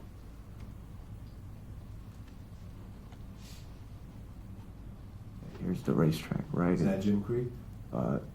like this whole area. All right. Way over. So from where you cross over the Matanuska to Jim Creek, where's the scale? About how long a drive? Oh, 1 mile. Oh, I see. That's only about 2 miles from that scale. Yeah. Approximately how long did it take to get to? You're going by Jim Creek now. I don't know. Is that right about this box? Is that a 1 mile scale? You see that box down at the bottom says scale? Yeah. All right. So it's about 2 miles? I don't know. Yeah. Okay. Now, where you left off on discussion or comments being made in the Bronco, do you recall comments being made by anybody by the time you went those couple of miles and you were in the Jim Creek area? There's a little bit of I'm only saying what I remember. I don't remember what everybody was saying.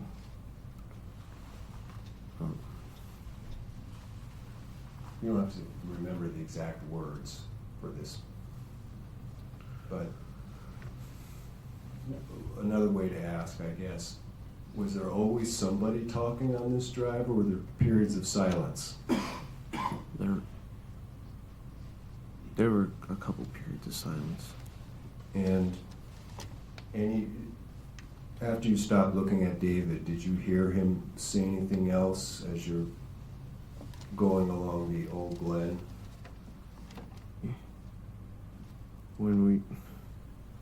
After Austin said that, when he said that I got to do this, we can't let him go home. We got to kill him. That's when David said that, he like slowly leaned back in his seat, and his head started. He like rested his head on the window, and he started like. He started crying, but he was being like, he was trying not to be.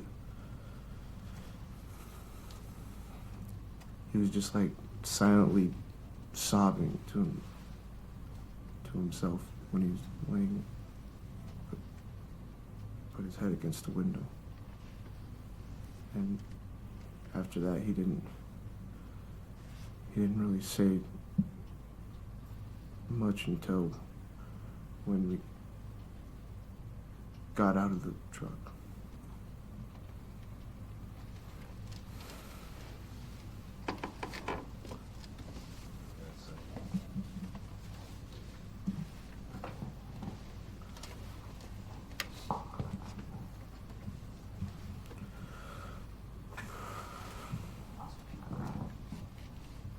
So back, this is where we left off on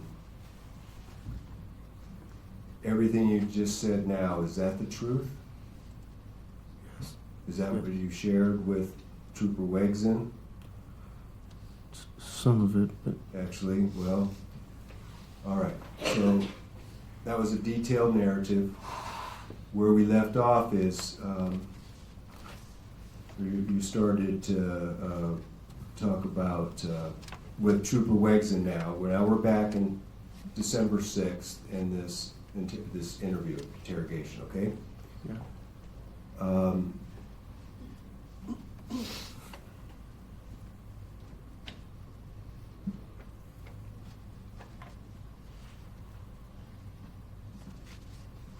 Where you left off with Trooper Wegson, he's asking you,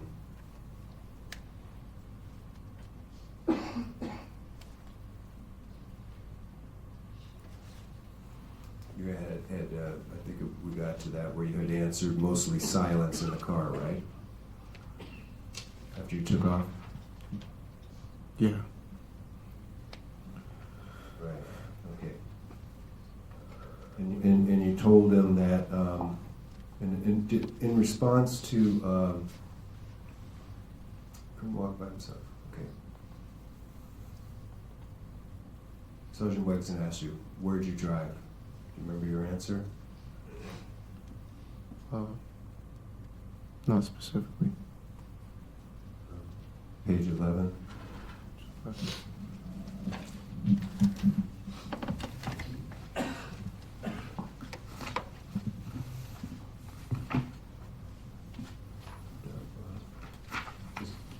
Does that refresh your recollection? Yes. What'd you tell him? Said, no, when he asked where we No, no. drove, I said, Where'd you? I said around Palmer. All right, so, and he asked you with David in the back of the truck? I don't remember what I said. Because your head's not, you don't remember and your head is nodding. He asked you, what's going on in the car? Now, you just told a detailed narrative. Do you recall what you told Trooper Wegson on the top of page 12? No. What does it say here? Uh, Does that refresh your recollection? yes. What did you tell him? I told him it was mostly silence. Okay. So at that point, you're holding back the statements that were made. Is that true? Yeah.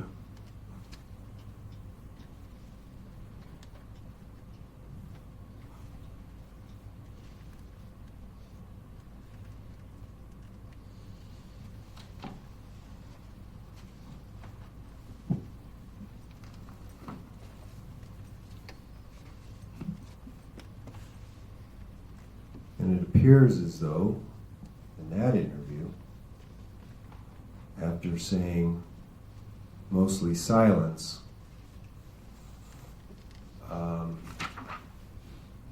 Trooper Wegson asked you again, who's in the car? Do you remember? He's a question. You, Eric, Dominic, and David? Question mark. Did you ever answer? Do you remember answering that question? You're back then because I don't remember all right. what the question or what the answer I said. Actually, to that question, what your answer is on page 12, I said, and David is talking the whole time, and Eric has indiscernible, can't hear what he says in it, basically.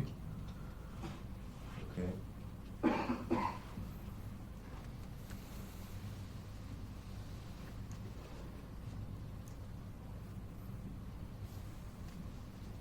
And on that one page, at the bottom, Trooper Wegson is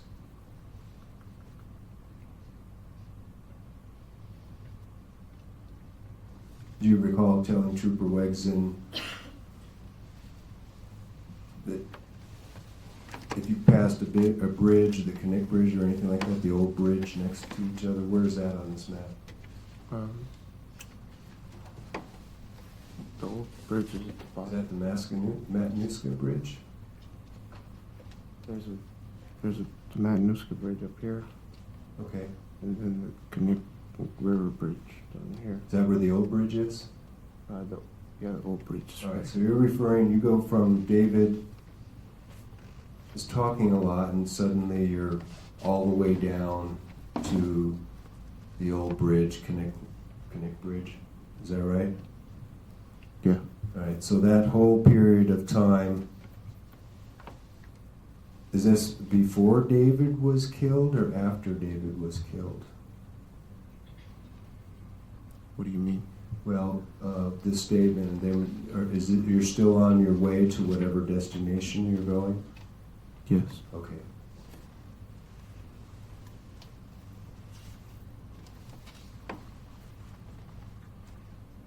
And Sergeant Wegson is going, it took a left, okay, so it's like a transition to keep talking. Do you remember what story you continued to tell at that time? That Eric was the.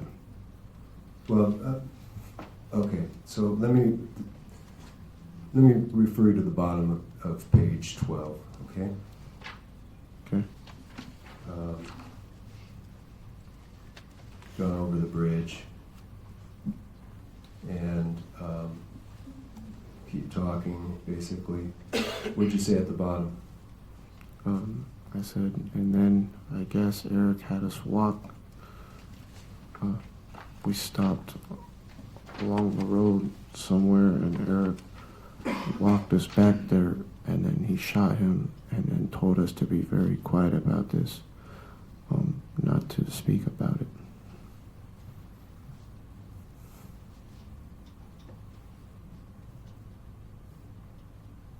So Trooper Wegson, you make that statement. Was that true, by the way? No. And why are you telling Trooper Wegson that Eric shot David? Because Austin told me to say it was Eric. Trooper Wegson is saying who shot him, and did you stick to that story, that lie? Eric, yes. And Trooper Dunford, what? You remember what you said to him? No. Does this refresh your memory? I said it was all Eric, and then we drove over to Devon's, got gas cans, and I went to the Holiday by Devon's house and got gas with Dominic.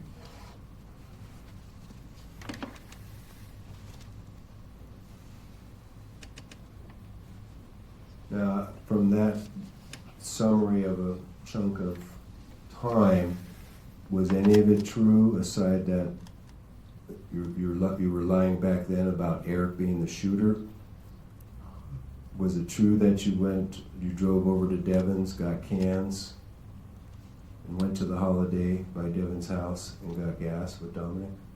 Yes. Now, in any of this, is Austin Barrett mentioned yet? No.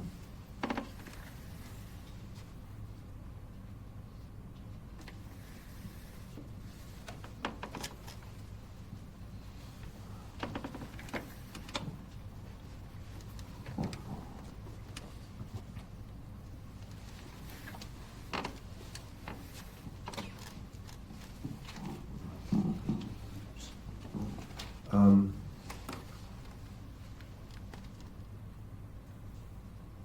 you're confronted by Sergeant Wegson.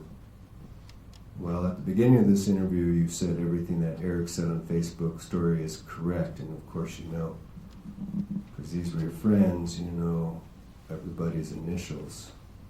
I mean, I wrote that charging document. I know what I put in there.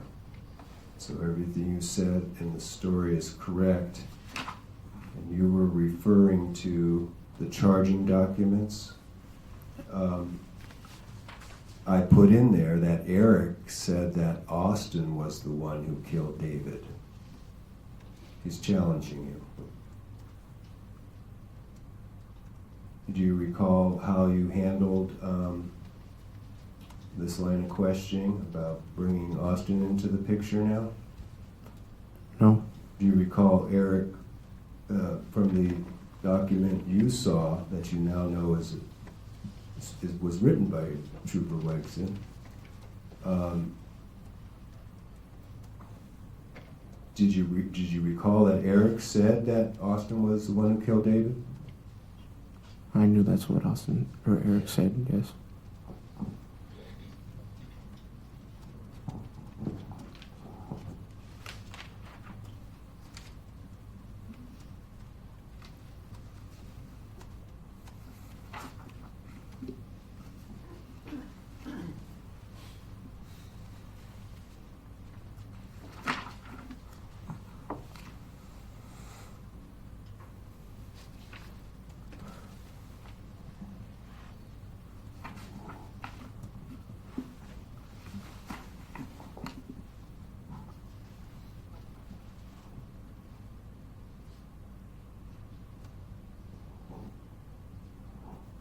All right. Let's go back now to your truthful narrative that you. Objection to Mr. Provost's opinion that his client is. Sustains. All right. So what I'm going to ask you now, Bradley, has everything that you have told thus far been the truth about what happened? Yes. All right. This line of questioning coming up is a continuation of the story that you have testified to and that you continue to say is the truth. Yes, okay.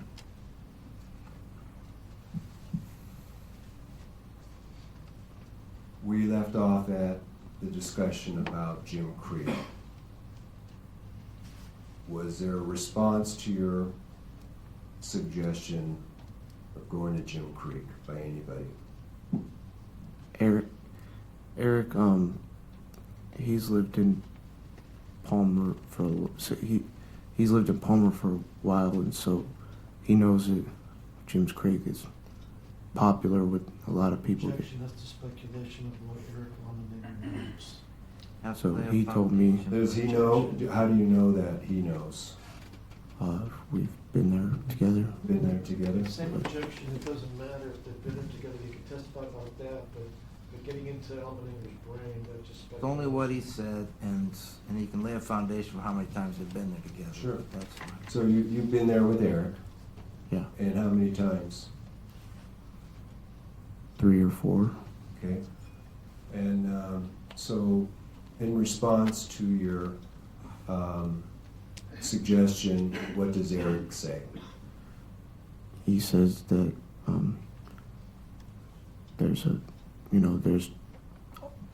there's always people there, and he didn't want that the Bronco could be seen and reported, or Did he say that?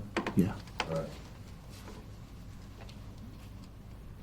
Did you make any other suggestions after that? I didn't say anything else. I didn't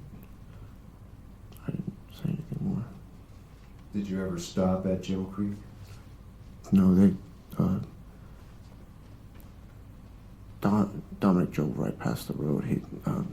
Because we're like maybe a few hundred yards before the turnoff, and Dominic started to slow down, kind of like we were going to go there, but Eric was like, "No, we can't. There's always people there. You know, that the truck could be seen. We're not going to Jim's Creek." And So, when you said let's go to Jim's Creek, Dominic was driving, slowing down to turn into Jim's Creek, or was just slowing down? well, yeah, he was like, he stopped accelerating. Like we were just, Right after you said that? yeah, because the turn was coming up to turn left. Right. And then Eric said, what did he say? That's what he said. You know, there's always people there. The truck could be seen with. Did Dominic respond to that? Dominic, he barely said anything. He's just driving. He's basically just trying to figure out where we're. Now, Austin's in the back seat this whole time, right? Yeah. And has he been making any comments about the conversation or the statements that were being made, other than the last thing you said was, "I'm going to do this"? He said a couple of. I can't remember exactly what he said, but I know he said a couple other things. Did you know what did you interpret in your mind that "I'm going to do this" to mean? That's when I almost fully realized that I thought that he was intending to kill him. All right, so Eric says no. Dominic keeps driving. Put yourself in that place. Take your time and try to remember if anything more was said, or what was the next move with the vehicle, or both. Well, after when Eric said that'd be, you know, a dumb idea, the truck could be seen about going to Jim's Creek, Dominic kind of sped up, and he was gonna. Dominic's like, well, I'm gonna turn around. He wanted to turn around before we crossed the bridge, but Austin said that just like right here, he was gonna turn around and pull off on either side. There's a recreation area kind of over here. Well, he said to just keep on going, and he when we crossed the bridge, Eric pointed out this little side road, and he said, let's go down that road, just see what's down there. And Dominic turned, and Turn what direction? Left, right? left. When we were coming this way, so that'd be that left, our lefts. What body of water is that? That's the Connect River. Connect River. So you cross the Connect River and you take a left. Yes. Any comments made making that turn? Who said to turn right or left? It was Eric. It was Eric. All right, and then you're driving on the, what's that road called, the Old Glen? That's Connect River Road. Okay, so you're on Connect River Road, and go ahead. We drove all the way down to the end of it. To the end of, does Connect River Road end? There's like a lodge or something at the end. I don't remember what it is. But when we got to the end, Dominic turned around, and I don't remember at what point. So let me see.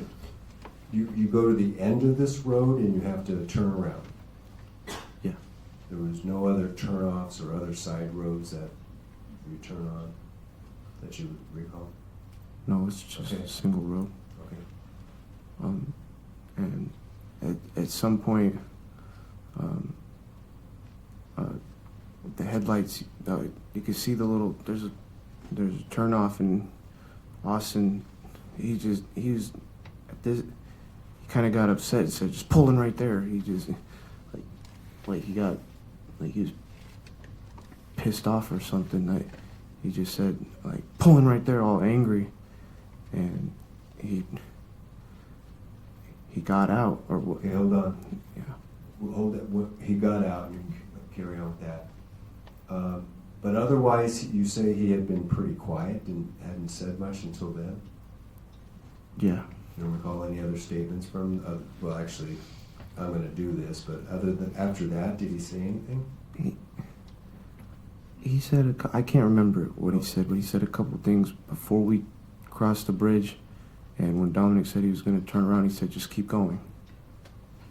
He said, just keep going across the bridge. And when we got to the other side, Dominic's like, this was still, he was going to turn around again, and Eric pointed out the little side street. Okay. Now, what about David? Is he fully conscious during this part of the ride? Is he saying anything, or?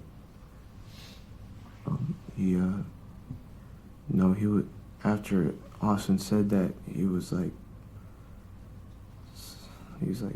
silently sobbing to himself, and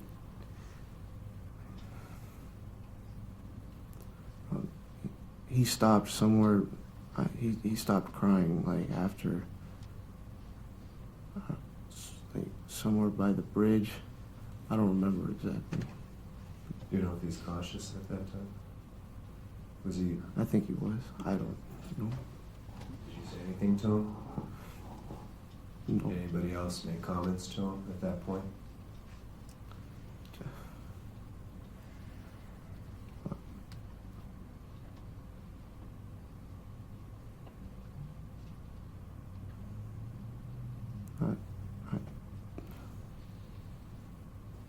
If you remember. I don't remember. Direct comments to David after that.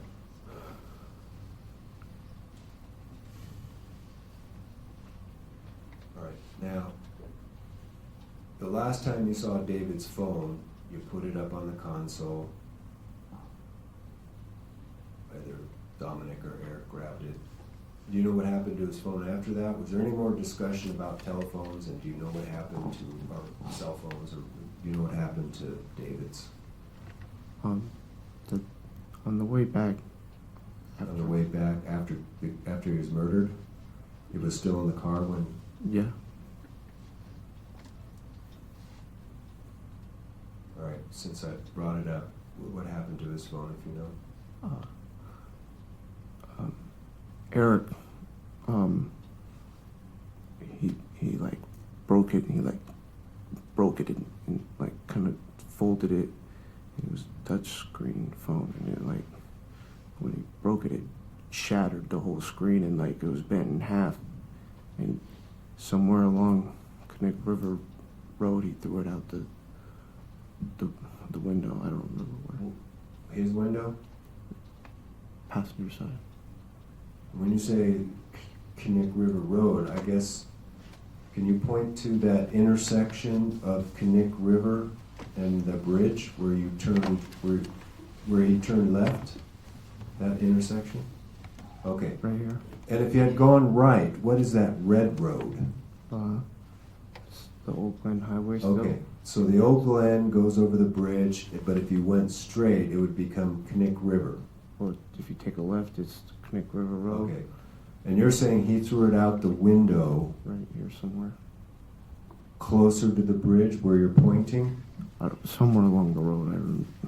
Do you have any idea, either from hearing evidence, since you have a visual of that area, how many miles it is from the bridge to where it ends, or how long it took? It's in between where, a little bit before the bridge, so it's in between where David's body was and like And- right in okay. here. And did he say anything, or were there, just follow up on the phone for now, was there any comments made about the phone? No, it was just like when Eric said, he said something like he was like talking to himself. I think he said that kind of offhandedly. He said, "We don't need this anymore," and he kind of broke it in half, like when he like broke it in half and he rolled down the window and chucked it out the window. Okay. What time is it? It's 11:40.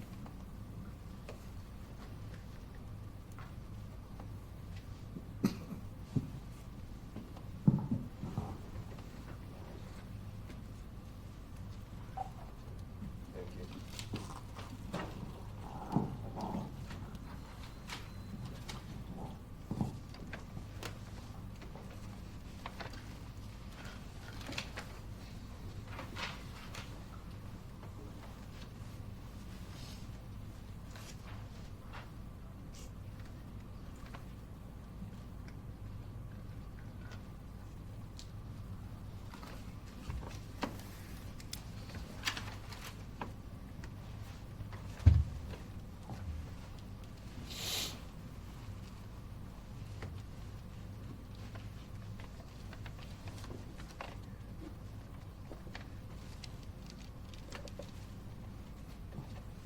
All right, so do you remember, if you don't, just say so, at about this point in the interview, Trooper Wegson rolls you back, letting that, where you left off go, goes back and attempts to get your narrative again. Do you remember that, having to go back and in time and retell what your story at that point, back in the story you were telling in December of 2016? Where he like restarted the whole thing. Well, he's back to the camper. Do you remember that? Yeah.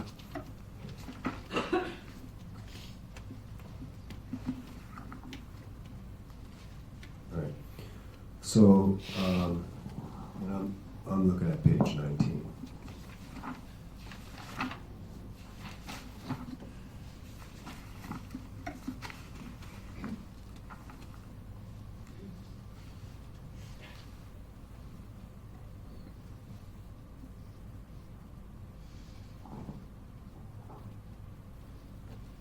Trooper Wegson asked you to describe the backpack, and you do. You remember the color today, what it was still? Eric's backpack? Yeah, Yeah, it was blue and black. blue and black. Light blue. White. I'm not saying you're lying on this, but refresh your memory. Describe the backpack. What's your answer? It had black and grayish. Okay. Is that how you recall it now? No. Okay. You remember it as what color again? Black and? Black and blue, light blue. Okay. And you already testified it's not that bag over there? It's not that bag over there. All right. And then you go on to discuss the gun.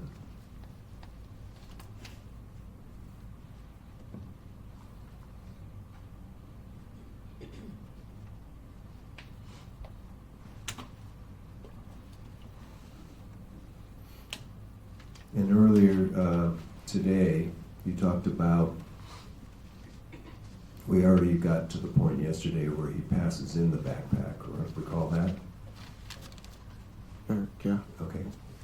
And then, do you recall telling Trooper Wegston about Eric coming back to the camper? Yeah. And how long was he gone? Do you recall? Did he actually go back to the house, for example? I would ask for clarification. In Are we the talking interview? about the interview, or are we talking about? The interview, 12/6, on page 19. I was a little unclear too, so. Oh, okay, yeah. sorry. I don't remember I don't remember if I said how long he was in the house or not. But he came back is what you testified to. What I said in the interview, yeah. Did you describe where you were back in 12/6 in the camper to Trooper Wegson? laying on the bed, I think. Okay. Yeah.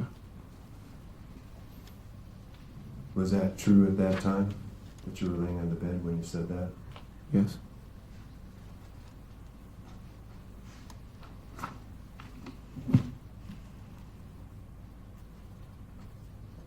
Do you describe? Do you recall describing a Trooper Reagan? Sorry, Trooper Wegson. That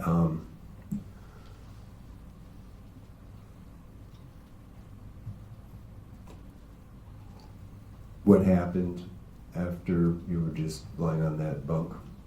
Objection, this was all asked and answered a day ago or so, where he at length described laying on the bed and who was next to him. Got it. Asked and answered, in other words. Yeah, he testified to this event. This is There's You two have- narratives. Okay, but you need to just clarify, now you're asking him what he testified into the interview? As the last objection, yes, and I haven't moved off the interview now. We're going to continue showing the. Well, Okay, but I you think need- it'd be helpful to use the word interview versus narrative, because I think the defense is Sure, I can using do that. Yeah, the word yeah, narrative to that's- apply to both his testimony and the I would interview. concur. Good point. We don't need Yes, to I can have do that. direct testimony of what happened. I can do that. Okay. In the interview, you told Trooper Wexon where you were in the bunk. You recall then in the interview telling Trooper Wexon what happened or what you observed when Eric came back in. I don't remember exactly what I said. But what you do remember, you may not have to refresh your memory in detail. What do you remember? Put yourself at 12-6, you're leaving Austin out of the picture. You're blaming Eric, and do you recall the narrative or most of it? Not narrative, in this interview, the statement you made to Trooper Wexon? I said that Eric left the camper and he came back and that he had a backpack with him, and when he was coming in, he pulled out the 40 out of his backpack.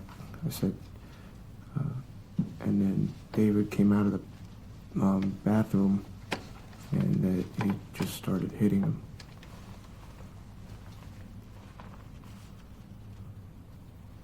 Other than, now was that a true statement? No, Who was hitting David? Dominic. But otherwise it was accurate how it happened. Is that true? Eric only passed the backpack and he didn't come in while David was being pistol whipped.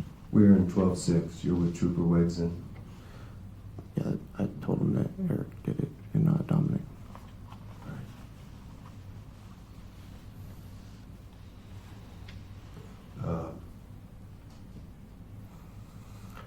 So Trooper Wegson, this is about page 20.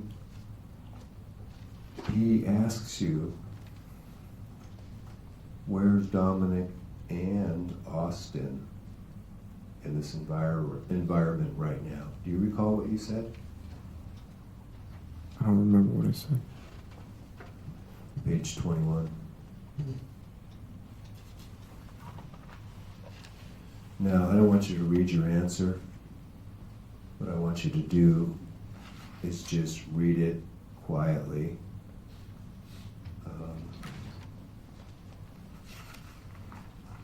To that question, where's Dominic and Austin? Just read that part. Out loud? No, to yourself. See if that refreshes your memory.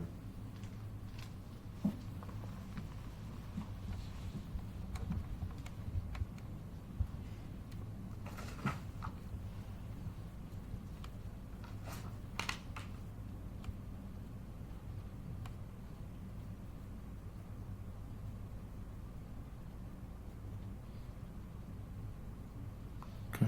Does that refresh your memory? Yeah. Do you mention Austin at all in response to that question?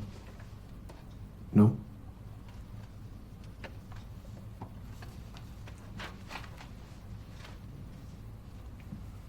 Was that on purpose? Yeah.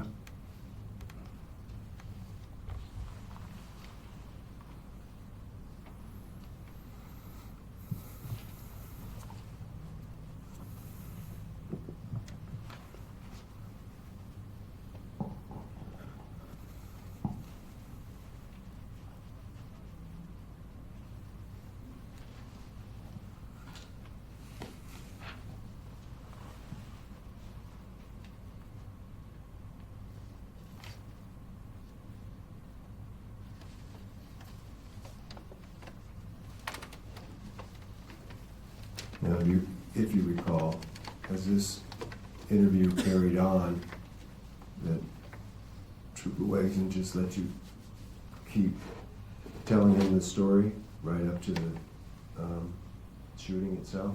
Do you remember that?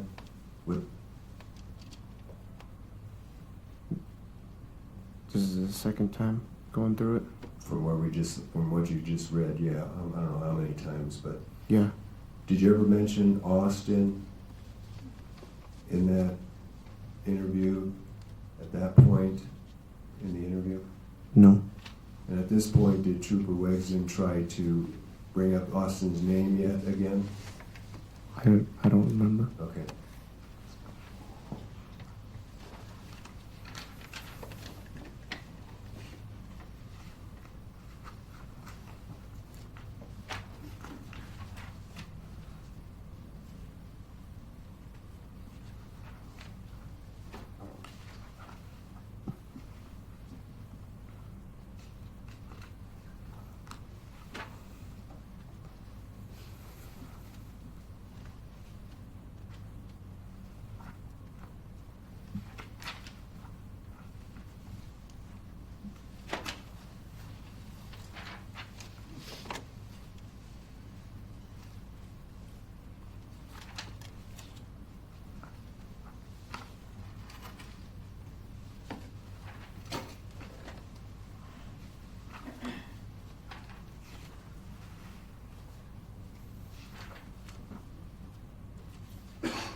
Okay. I'm in the range of page 42.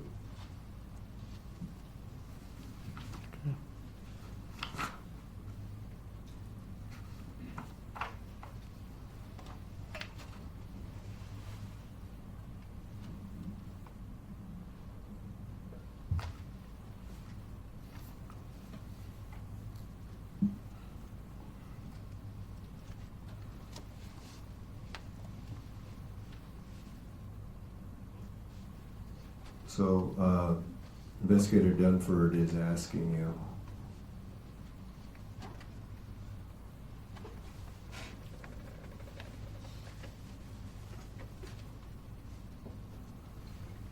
do you feel guilty?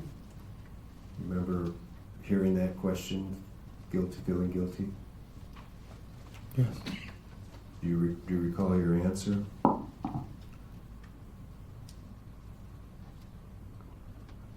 I think I said yeah. I don't remember. Would it help to refresh your memory? Just say so. It's Yeah. no thinking if you don't know.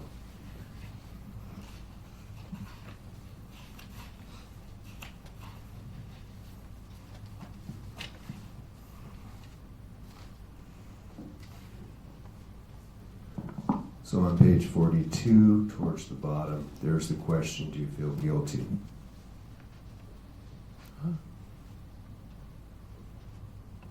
I said no.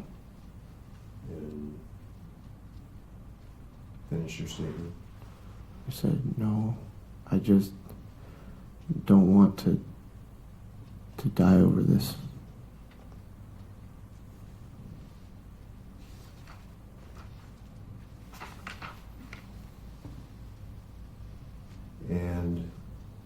Trooper Dunford asked you, who's going to kill you? Do you recall your answer? That I don't know.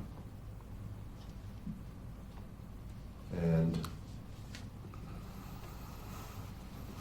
do you recall a series of questions about, are you afraid of Dominic? You remember that? Yeah. What did you say? Said no. And that's not on that page, so. Are you afraid of Austin?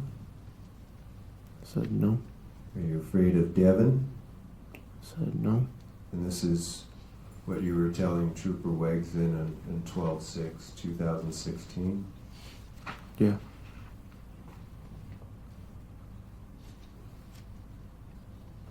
Is that true? No. Why'd you lie? I didn't. When they told me to not say that Objection to they. Austin Objection's vague. and Who told you? Name the person first. Austin told me when we were at Dominic's grandma's camper to just tell them the story that he told me to tell them, and to just stick with that. And don't say that, that only make Eric look bad. And that we could just get through this, and he wouldn't do anything.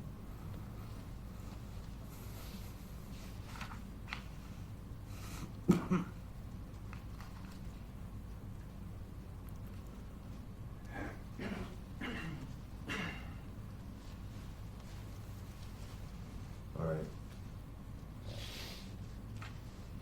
So, in answer to the question, do you feel guilty? No.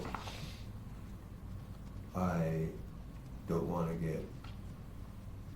die, or don't want to get killed. And then you deny being afraid of Dominic Johnson, Austin Barrett. Who was the third person you're not afraid of? Devin Peterson. Devin Peterson. I have an opportunity to mention the only person I'm afraid of is Austin. Did you think of letting them know at that point? Did it occur to you yet? I was just sticking with the narrative. I told him, no, I don't, not Austin, not Dominic. Okay, so Investor Dunford, regarding the claim of being threatened, not having fear of Devin, Austin, Dominic,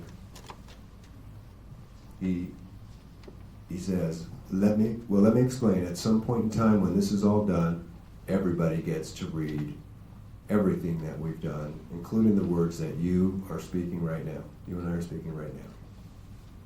When I tell you that I haven't heard, or when I tell you that I haven't heard, or convince me that you're sorry for what you've done, they're going to read what you say next.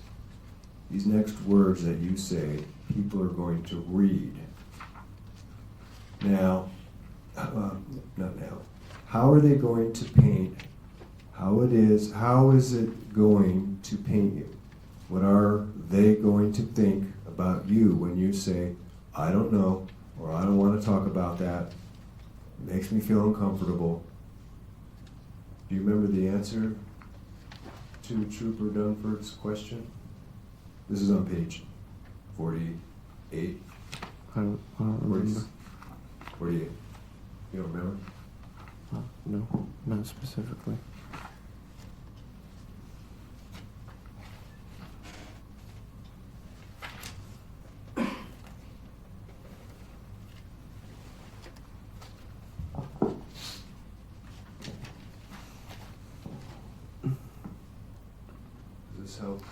Does this help refresh your memory? Yeah. What did you say? Word for word. Yeah, you can. Short one. I said they're going to think I'm a fucking horrible person. And in response to Investigator Dunford's question, are you? No. All right.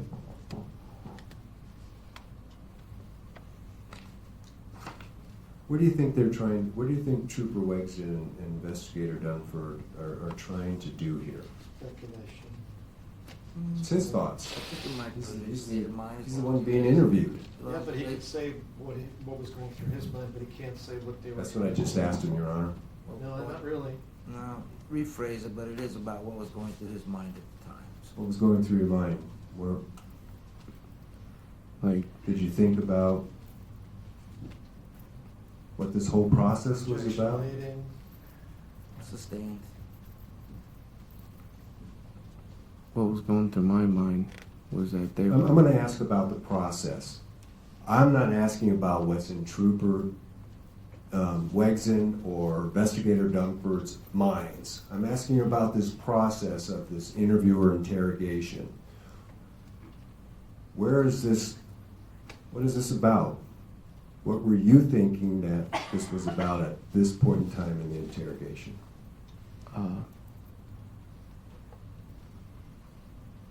they were trying to figure out what happened to David. All right, so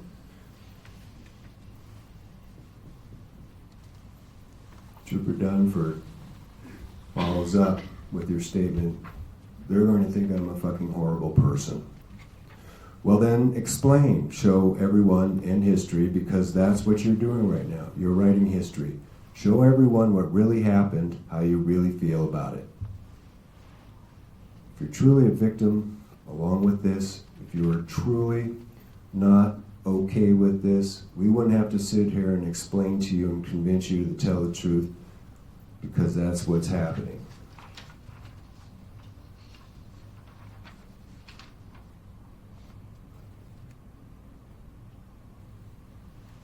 Did you want to tell them the truth?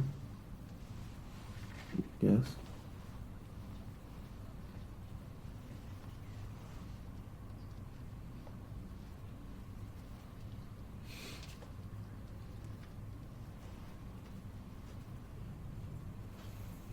Were you ready to tell them the truth at that time? No. Why not? And I tried in the beginning. I couldn't do it. I didn't want Austin to. Scared of Austin. I didn't want to say his name.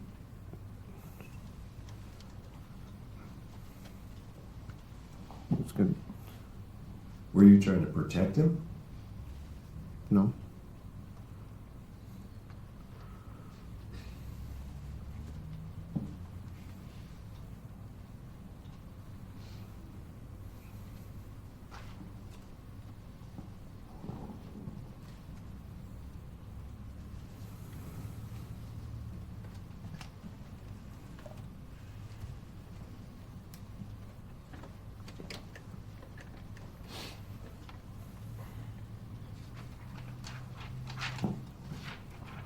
I'm on page 61.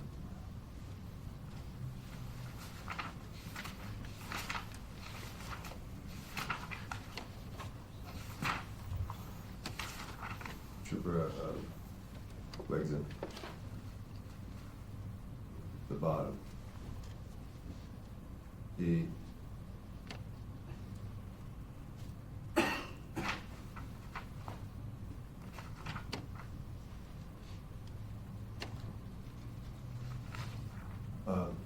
he states to you, and I'm telling you, what you don't know is that Eric is no bigger badass than you are. That's how it is. If you think that you're somehow in danger because you're talking to the police, I'll tell you, I've got zero information to lend any credibility to that statement.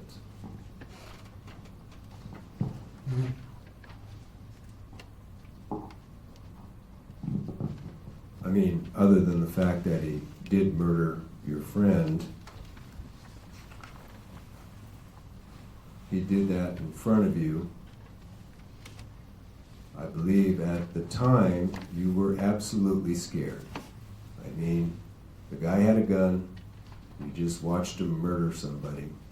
It's a legitimate fear to have.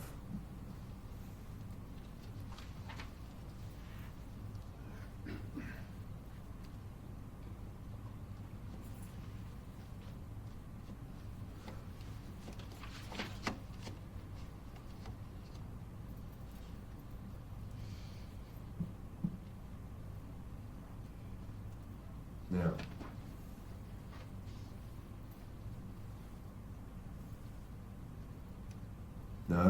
I've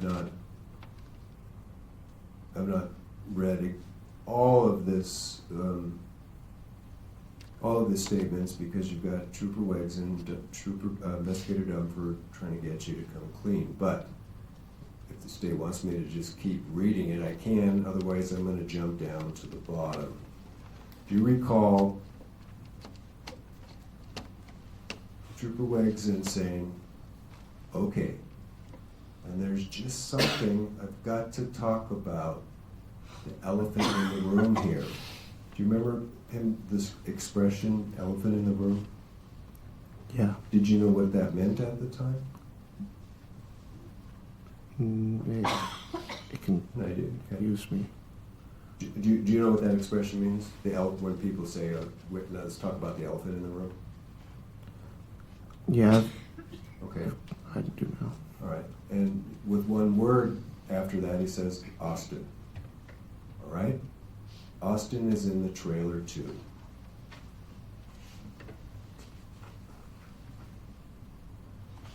And don't leave him out because he's your buddy. Do you feel me? All right, now.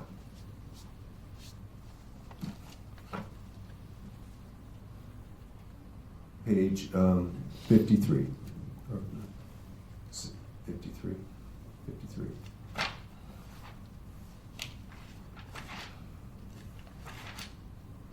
Do you recall at that point in time if Trooper Langston's statements had any impact on you at that point? If you don't remember, I'll let you refresh your memory, but think about it for a second. When you heard that, the elephant in the room, Austin, in the trailer with you, do you recall what you were thinking or feeling at that time? I didn't want to talk about him. Maybe. We don't know what your nodding head meant, but he rephrases and he's telling you Austin is in that trailer too. Where in the trailer is Austin? Dominic is by the door, you're on the bed, Eric is by the door. Do you recall at that point what you said? No. Page 53. I said, Austin is next to me. There you go. Is that the first time you let that out? Yeah.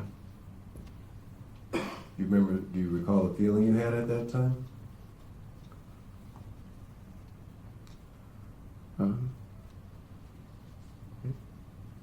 Like,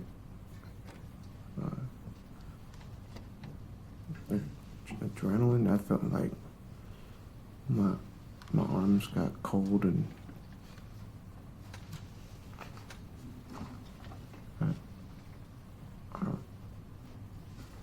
kind of like that. I don't know how to explain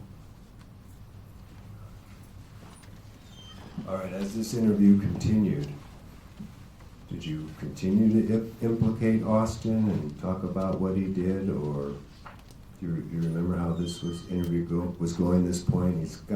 Finally got you to say Austin was there. Did you go on to tell him what Austin did at that point? I minimized all of his.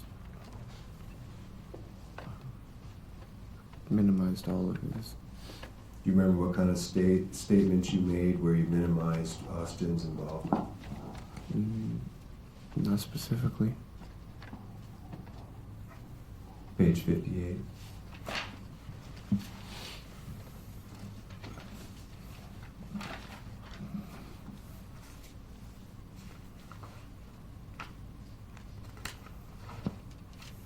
Judge, how late are we going today?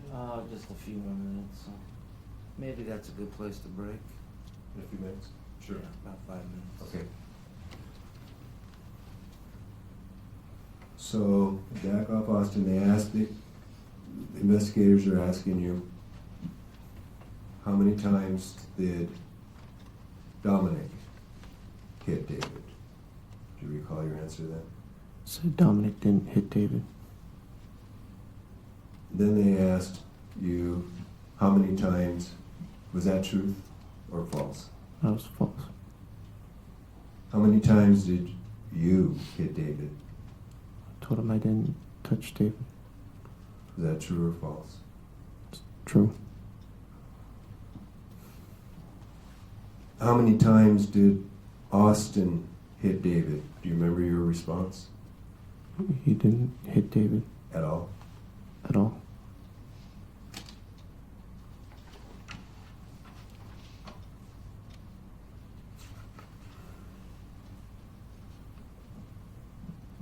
All right.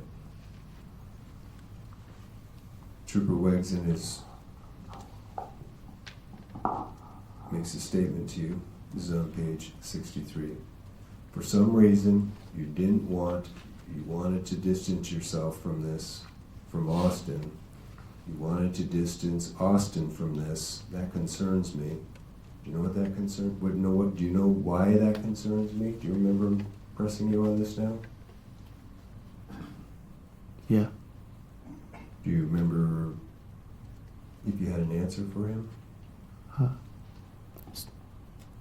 Page 63, to refresh your recollection. 63.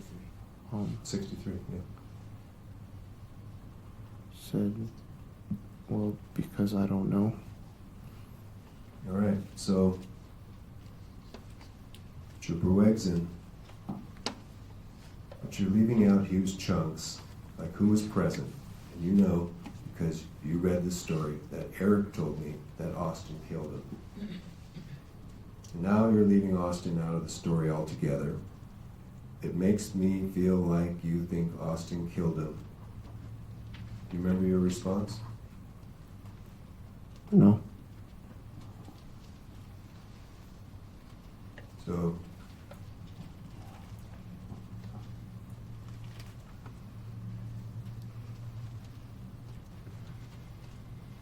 you're admitting that Austin, leading up to that, what you testified, you admit that Austin is in the trailer, but he doesn't do anything, doesn't engage in these acts of violence. Yes.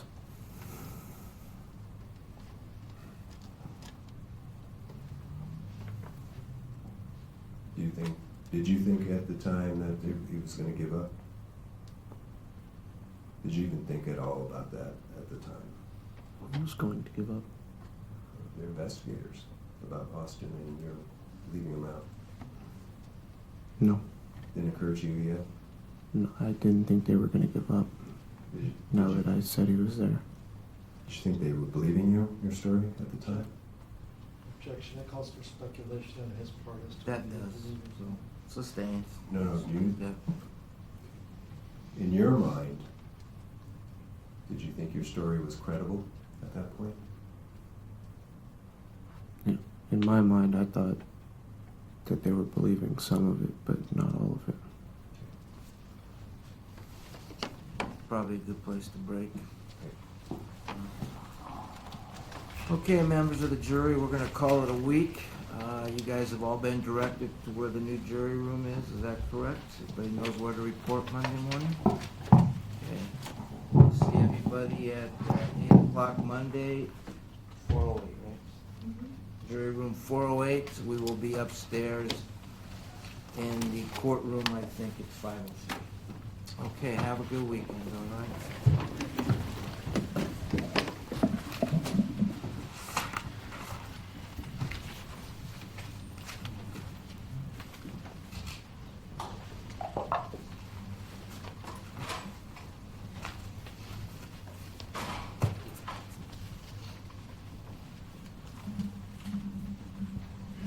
Okay, we will be off record.